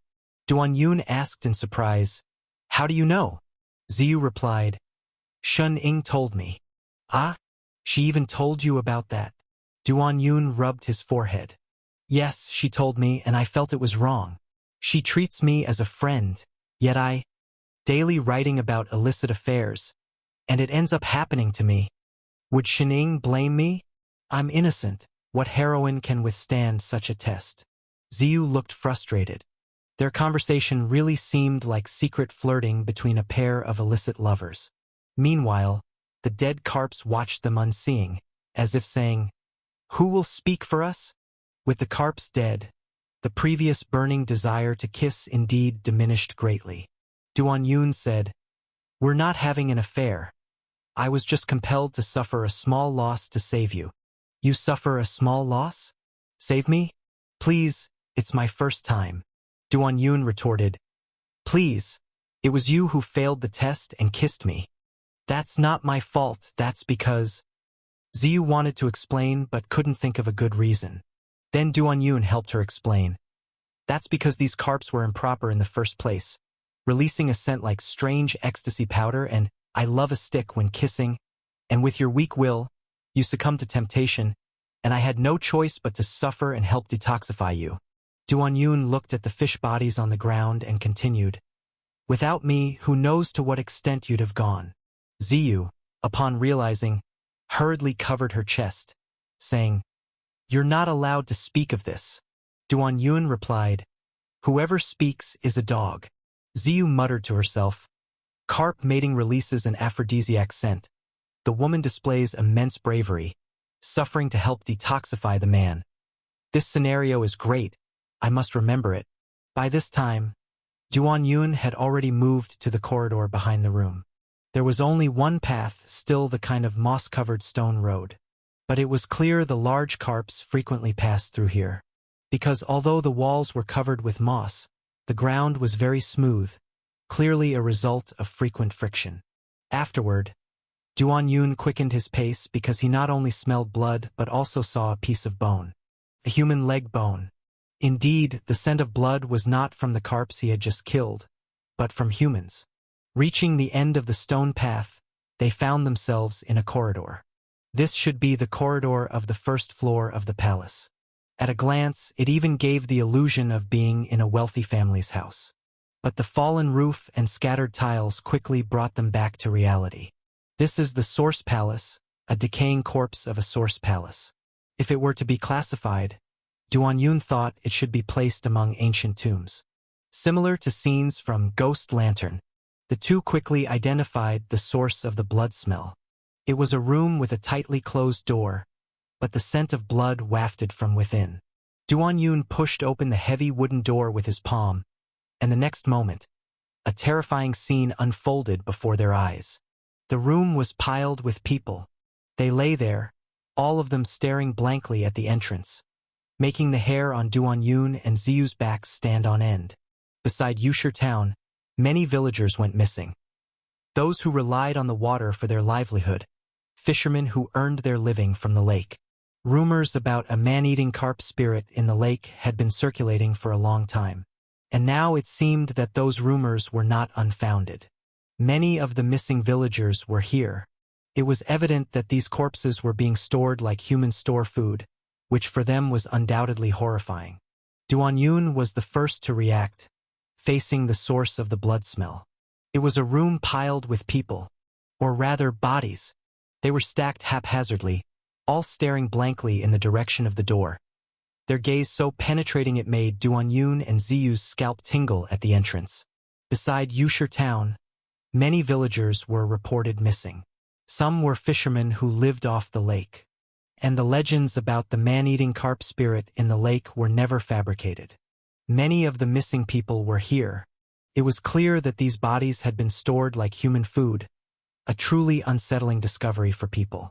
Duan Yun was the first to react, saying, "We need to find Wang Matzi, the one who cadavered the lake. The room is filled with eerie corpses and faint traces of new water stains. These stains are likely left by those carp that can come ashore, and it's possible that the carp left Wang Matzi here." Looking at the corpses piled haphazardly throughout the room, Ziyu felt her scalp tingle. Now they have to fish someone out of there, which is incredibly stressful.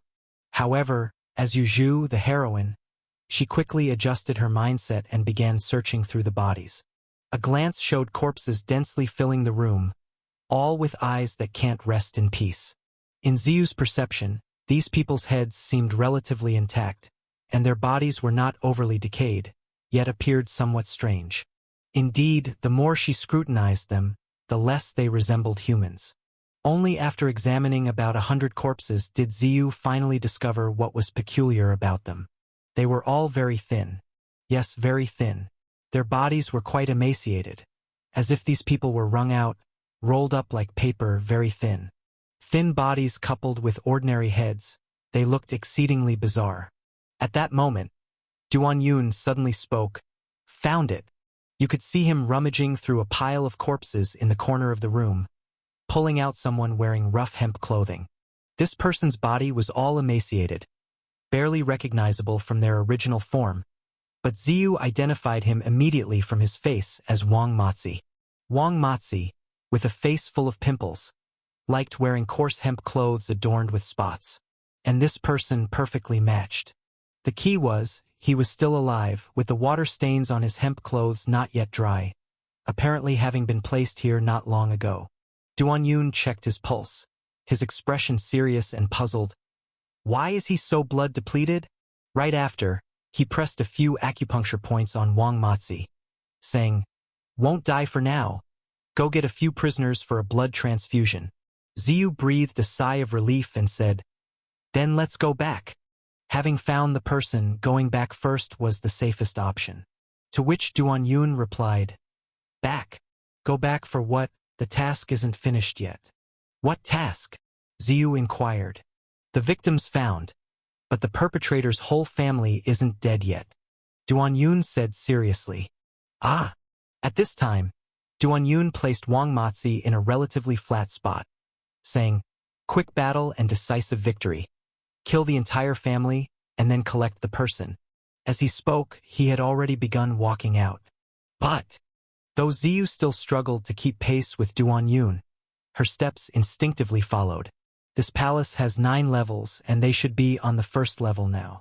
The corridors of this palace connected various rooms, resembling a deep mansion complex, and the path wasn't easy to find. Yet Duan Yun's steps remained unimpeded, because he felt he had found a clue. Finding someone is much more efficient with a pair of buxom sisters, but they weren't here, so he had to rely on himself. And his method was particularly simple. Follow the water stains. Previously, he had found Wang Matzi by following the water stains, and now these stains spread upward to the palace levels, so he might find the lair of this ghostly entity. I am truly a genius. Duan Yun walked deeper with eyes ablaze, and in Ziyu's sight, she felt Duan Yun's eyes were glowing, especially in dim places, appearing somewhat frightening. Duan Yun climbed several floors. At this point, looking out from the palace railing, they could gaze down upon the seemingly bottomless lake. The surrounding architecture was both beautiful and exquisite, yet they were also dilapidated.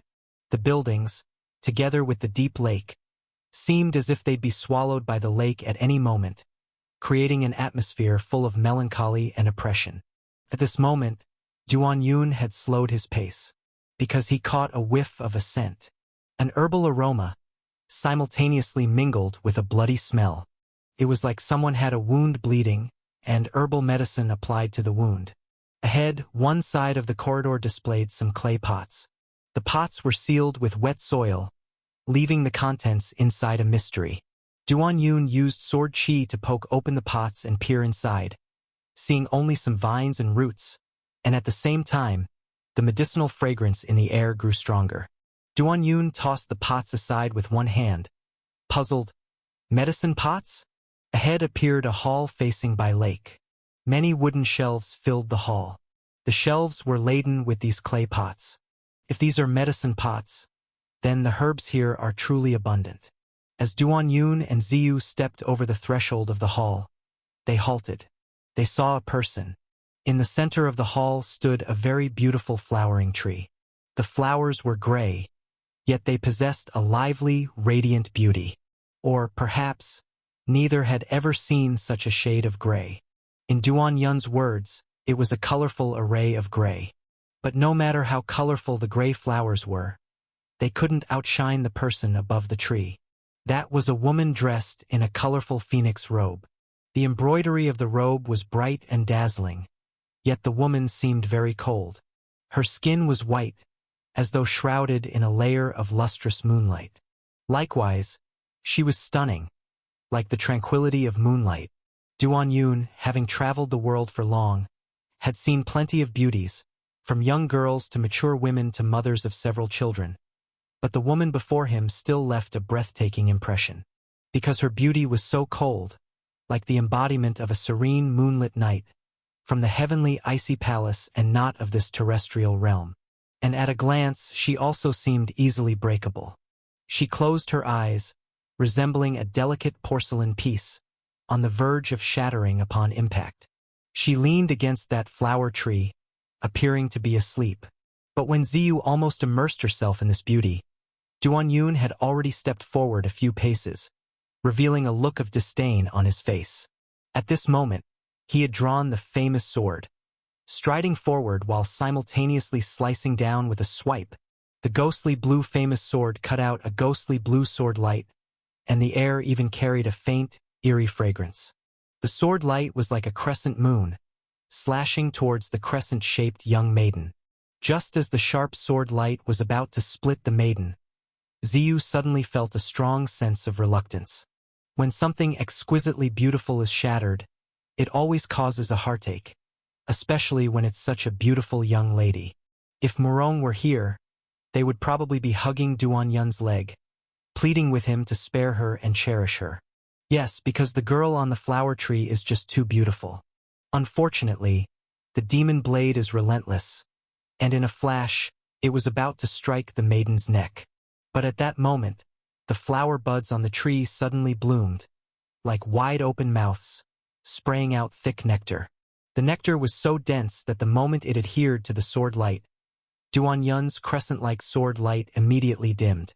And when this dimmed sword light fell, the maiden remained completely unharmed. This was because right before her appeared, unbeknownst to anyone, a person, or rather a corpse. A tree branch was piercing through the neck of that corpse. Suddenly, the branch writhed like a worm, and the corpse instantly became even thinner. Ziyu suddenly realized why the corpses in those houses were so emaciated and why Wang Matzi suffered from blood deficiency, because they had all been drained of blood. Drained by this tree branch. And where did this tree branch come from? The maiden. The branch extended from the maiden's shoulder. In other words, the coldly beautiful maiden, like moonlight, was actually a demon that feeds on human blood. This chilling purity, coupled with her evil deeds, evokes both fear and heartache. And Duan-yun had just made the move because he saw the corpse connected to her back. Duan-yun's swipe was neutralized like this, his face raging with fury. He said, "Audacious demon." Seeing this young hero and still not obediently accepting death, the next instant, the sword chi on the blade of the famous sword surged violently, directly forming a giant sword of 5 zhang long, cleaving fiercely down. Indeed, the two sides were less than 5 zhang apart, so this swipe was within Duan-yun's firepower range. Swish! The gray flowers on the flower tree bloomed again, spraying nectar simultaneously, and the entire tree twisted to the side, avoiding the sharpest part of the sword chi. Yet Duan-yun had used great force in this swipe, and the branches of the flower tree were swiftly cut off several sections, flowing out gray nectar. And at this moment, a series of shrill trumpet sounds suddenly rang out, causing Ziyu to almost jump in fright. She saw that many trumpet flowers had appeared around. These trumpet flowers had all grown out from those medicine jars. They trembled, emitting trumpet sounds while simultaneously spraying mist. In an instant, the already dim palace was enveloped in mist, becoming even more hazy, and Duan-yun kept staring at that flower tree. On the flower tree, the moonlight-like maiden's face was already wearing a human mask. This mask was crimson, with large eyes drawn on it, looking extremely eerie. Duan-yun sneered, pretending to keep ghosts under wraps. The next instant, the flower tree shivered again, taking the maiden leaping to the side. Humph! Trying to escape, Duan Yun moved like lightning, chasing after them. The trunk of that flower tree twisted continuously, with its forward trajectory extremely peculiar, just like someone having an epileptic fit while skating, making it impossible for Duan Yun to anticipate its direction. Swish! The sound of the colorful phoenix robe flapping in the wind. The flower tree jumped off the building, tree and person as one. Don't think that jumping to your death will make this young hero spare you. Duan Yun stomped the ground hard, creating a wave of chi, and jumped down after them from the building. Ziyu, rushing after them, only saw them jumping off one after another. The lady on the flower tree was very beautiful, closely followed by the handsome Duan Yun, momentarily mistaking them for a couple seeking a tragic romance. As they landed after jumping, Duan Yun still did not halt. She saw him step on his right foot with his left foot, accelerating out of thin air, pursuing the lady on the flower tree. Yet at this moment, those trumpet sounds suddenly paused, then simultaneously sounded again, becoming exceptionally loud, even emitting strange human voices. Blow the trumpet for me. Ah! Blow the trumpet for me. Ahum! Trumpet sounds and human voices combined, becoming inexplicably loud. Ziyu only felt a severe headache, quickly covering her ears. Duan Yun had profound power, completely unaffected by this demonic sound, determined to let this demoness suffer the young hero's righteous blow. And at this moment, facing Duan Yun's approach, the maiden's lips curved into a cold smile. Boom! A terrifying explosion sounded, and beneath, a huge hole appeared in the lake, bursting forth with a colossal carp. Previously, Duan Yun had seen and slain carps large enough, over 2 meters long, yet they were nothing compared to the carp before him now. The fish head before him, likely as large as several truck heads. The giant carp appeared extremely abruptly, its speed incredibly fast. Duan Yun was already in mid-air, engulfed by its shadow. STO. At that moment, Duan Yun wanted to dodge, but was too late, and the word pounce hadn't even come out before he collided with the carp. For a long time earlier, Duan Yun had been estimating the toughness of his physical body. He believed that a rapidly charging dump truck couldn't possibly crush him, let alone make him cross dimensions again. But at this moment, he felt like he'd been struck with the fierce impact of hundreds of dump trucks. The true chi surrounding his body frantically deflected the force, while the opponent's power came layer after layer. Rumble! The gargantuan carp, comparable to a massive ship, pressed Duan Yun against the ground. The stone floor in front of the 9-layer palace instantly cracked, collapsed, and rocks scattered like rain. Ziyu scrambled to her feet, legs slightly wobbly. For when the carp appeared just now, her eyes were only on Duan Yun, having personally seen Duan Yun get hit by the carp and pressed underneath. From her vantage point, she could only see the fish head and fish whiskers, with only a pair of legs exposed. Pair of long legs. Duan Yun's legs. Could there be any life left? Ziyu asked in terror. At this moment, she suddenly recalled a funny incident that happened earlier at Yuju Manor. That was when Murong suddenly wanted to challenge Duan Yun in palm force. So he bought an old sow, where both parties would push the sow with palm force, and whoever fell would lose. The final result made them laugh until their stomachs hurt. Murong naturally lost, yet the manner of loss was quintessentially Murong. He was harshly pinned under the sow, with only a pair of legs sticking out stiff and straight from underneath. Yet now, Duan Yun's situation is akin to Murong's back then. No, one could say it's 1,000 times worse, because this extraordinarily massive carp's weight and force certainly outmatched that sow multiple times. Let go of him! Ziyu suddenly panicked and leapt down.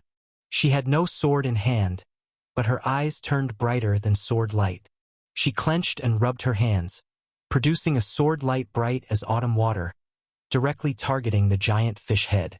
Duan Yun's pressing ultimately unleashed her potential. To know formerly, she had to hold a sword to confidently unleash sword chi. The bright sword chi, like a mirror, slashed towards the carp's head. With a squelch, the large carp's head was cut open, scales and water splattering. But this carp was just too vast. Such a wound would be fatal on a bear, yet not nearly enough for it. Let go of him. Ziyu rubbed her hands again, her actions producing an even brighter, larger sword chi. This sword chi cleaved vertically down, intending to chop off the fish head, but anyone could see it wasn't enough. The girl on the flower tree's lips curved into another icy smile. Yet at this moment, a sudden voice exclaimed, "Great swordsmanship!" Appearing alongside these words was sword light, brilliantly bright sword light. This sword light was much larger than Ziyu's sword chi. One might say it was grand and majestic. It emerged from beneath the fish's mouth, quickly joining with Ziyu's sword chi. Sword and knife unite. The Duan Yun under the fish had connected with his own wings. As with other wings, when Duan Yun's sword chi met Ziyu's sword chi, it was like the meeting of secret lovers, surpassing countless earthly encounters. The sword and saber energy intertwined like passionate lovers, suddenly rising and becoming vast and sharp, then sweeping upwards, transforming into a crescent moon-like arc. With a crack, a huge chunk of the fish's head was sliced off, revealing Duan Yun, his hair disheveled and clothes torn apart. His shredded clothes showcased his smooth and defined muscle lines, leaving Ziyu momentarily stunned. But the next moment, Ziyu regained her senses, realizing it wasn't the time to admire muscles, as the furious roar of the carp already echoed in the dim space. A massive chunk of its flesh was cut off. If used as a weapon, it could crush many, and as ingredients for a fish head hot pot, it would fill a whole crowd. But the carp was simply too large. In other words, its flesh and vitality were so dense, even such an injury was not fatal. With a booming sound, the big carp's tail swung from underwater to above, churning waves with the momentum of sweeping away millions of foes. Duan Yun's figure flickered, and with his upper body bare, he appeared in front of Ziyu. Ziyu looked up, seeing only his powerful back. Death energy. Breaking body sword chi column. The pitch-black breaking body sword chi blasted out like a column. With a thud, the sword energy column collided with the fishtail, shaking the entire space. The fishtail carried massive wave after wave, breaking Duan Yun's sword energy column. Yet halfway through, the death energy emitted from the corpses in the entire room gathered into the sword energy column, recondensing it. With a snap, the stone slab beneath Duan Yun's feet shattered, and his body slid backward. Then another snap sounded, and Ziyu, behind him, was almost overlapping with him in distance, nearly becoming a negative number. Ziyu was pressed tightly against Duan Yun, unexpectedly feeling even closer the next moment.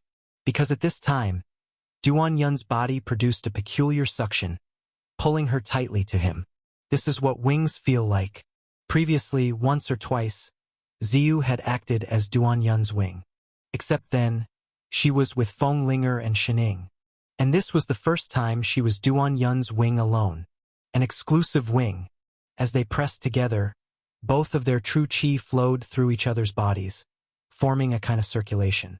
The two nearly became one. Draw the sword. At this moment, she could hear Duan Yun's inner voice. In this instant, Ziyu felt all warm, suddenly ignited. Moon-shielding light-shaming sword. Ziyu's eyes became bright, with a sword intent shooting out from her body.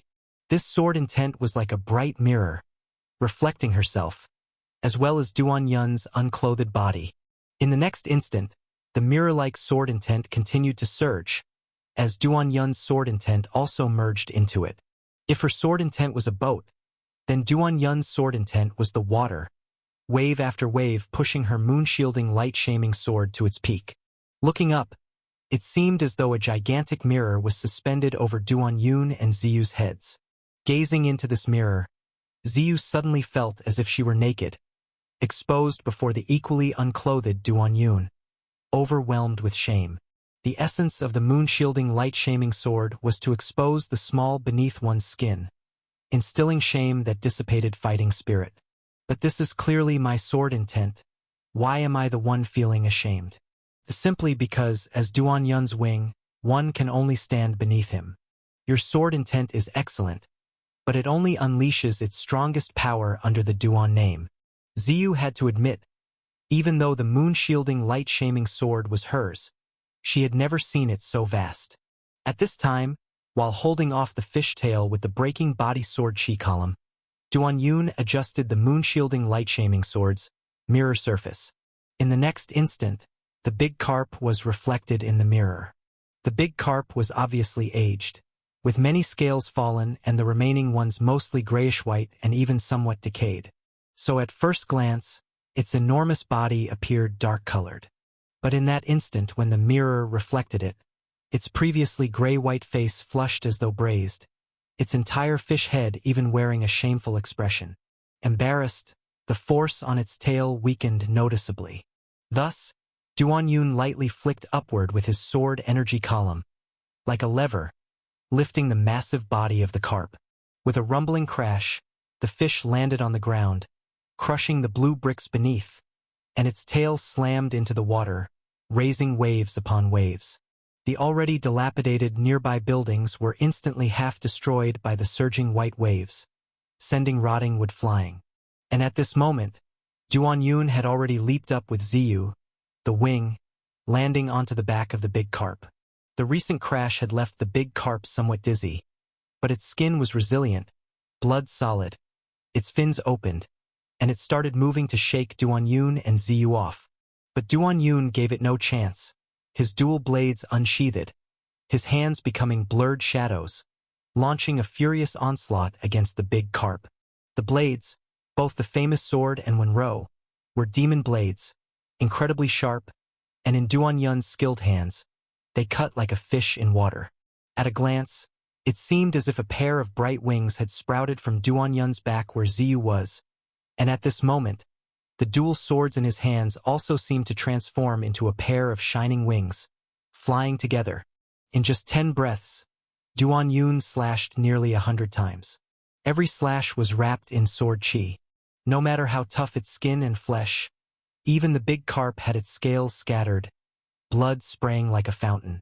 Duan Yun seemed to be gaining the upper hand. At this moment, he moved his body to one side, rolled, and held dual swords, rolling along the giant fish's body like a wheel. Where the wheel passed, the fish's body shattered, and the blood water that just splashed out was immediately churned into a mist of blood. The giant carp felt immense pain, and the density of these wounds was enough to threaten its life. Instinctively, it leaped forward, attempting to flip over and launch a counterattack, pressing down like Mount Tai on Duan Yun and Ziyu. But as soon as it moved, the mirror-like sword intent reflected in its dead fish eye. The giant carp's face turned red again, and its movements slowed. This pause was enough for Duan Yun to slash through a distance of 5 zhang. Clang, clang, clang. The blade rolled over the giant fish's body, leaving a bloody notch while Duan Yun dodged the carp's pressing attack, arriving at the other side of its body. This feeling was like frying salty fish. Once one side is done, it must be flipped. Look, it even flipped itself over. At this moment, Ziyu clung to Duan Yun, not knowing how many times she had spun, unaware of when her hairband flew off. All she could do was coordinate with Duan Yun, maintaining the sword intent of the moon-shielding light-shaming sword, harmonizing with his true chi moving in and out of her body. Just as Duan Yun aimed the tip of his sword to give the side of the giant fish a round of big rolling cuts, suddenly, a series of urgent llama sounds arose. Just like last time, along with these llama sounds, there was a high-pitched human shout, "Blow the trumpet for me! Blow the trumpet for me!" Amid such sounds, the fish scales on this side of the giant carp suddenly opened, spraying out blood water. This blood water was like sharp arrows, numerous and forceful, instantly sending Duan Yun and Ziyu flying. Hiss, hiss, hiss. Duan Yun and Ziyu were slammed against the wall. Duan Yun thrust his sword into the wall vigorously, sliding along it for several zhang before coming to a stop. Just as they hit the wall, Ziyu served as the cushion, and she felt dizzy as if exhausted by Duan Yun. Thud! The giant carp flipped over, the blood water under its scales turning into steaming mist, filling the entire fish with a frenzy of blood. When Duan Yun again used the moon-shielding light-shaming sword to illuminate it, its ashamed expression weakened significantly. Clearly, these trumpet sounds and human voices stimulated it. With a loud bang, Duan Yun stepped on his right foot with his left and jumped upwards. Almost simultaneously, a terrifying giant wave was slapped by the fish's tail, crashing over. The nine-tiered palace instantly burst open a large hole. The giant wave transformed into a mist, rendering the surroundings hazy. When Duan Yun looked at the giant carp again, its mountainous body was already swaying, disappearing into the water. After this, the mist became thicker, reducing the visible distance even further. In this mist, almost nothing could be seen clearly. Only the eerie trumpet sounds and "blow the trumpet for me" remained. These sounds felt like some strange evil spell, making the already sinister space even more terrifying. Suddenly, Duan Yun rolled on the spot. With a loud bang, a tree descended from the sky, crushing the ground where Duan Yun and Ziyu were moments ago. This tree was naturally that twisted flower tree, upon which a mask-wearing woman as beautiful as moonlight stood, unchanged from before. With a swoosh, the flower tree blossomed, spraying a cloud of mist. This mist was thicker than the water mist, like a heavy curtain of water. Duan Yun ignored it completely, charging forward with his sword. The blade whirled, instantly slashing through the curtain of mist. But in this brief moment, the flower tree and the woman upon it had vanished from sight. "Blow the trumpet for me. Ah! Blow the trumpet for me." At this moment, the trumpet sounds and bizarre human voices grew more intense. These sounds reverberated throughout the cave, causing heads to swell and eardrums to ache. "Watch out!" As soon as Ziyu's voice emerged, Duan Yun was already in motion. The famous sword in his hand swept out, colliding with a blurred shadow. At first glance, that shadow resembled a whip, but at the moment of collision with the blade, it was clear it was a tree branch. There was a gray flower on the branch. At this moment, the petals of the gray flower opened, spraying a stream of liquid, directly attacking Duan Yun's face. At a glance, it looked just like a mouth spitting a mouthful of saliva at Duan Yun. This saliva was fast and fierce, but Duan Yun's breaking body sword energy was unleashed effortlessly. His brow instantly emitted a stream of breaking body sword energy, shattering the saliva while piercing into the flower. The gray flower screamed, sounding similar to a human scream. Duan Yun barely had time to catch a breath, because almost simultaneously, more tree branches attacked. His dual swords whirled, like white cranes spreading their wings, battling those strange tree branches. For a moment, sparks flew in the air, the knife edges clashing violently with the branches. These branches were both resilient and swift, their actions erratic, quite sinister. But ultimately, Duan Yun's skills prevailed, and at this point, the tree branches originally adorned with flowers were nearly shaved bare. With a loud snap, Duan Yun's gentle knife struck a thick branch. This blow was like hitting the vital spot of a snake, causing it to tremble. At this moment, there were few branches left to battle, so the flowers on the surrounding branches sprayed another cloud of mist to hide. But this time, Duan Yun gave them no such chance.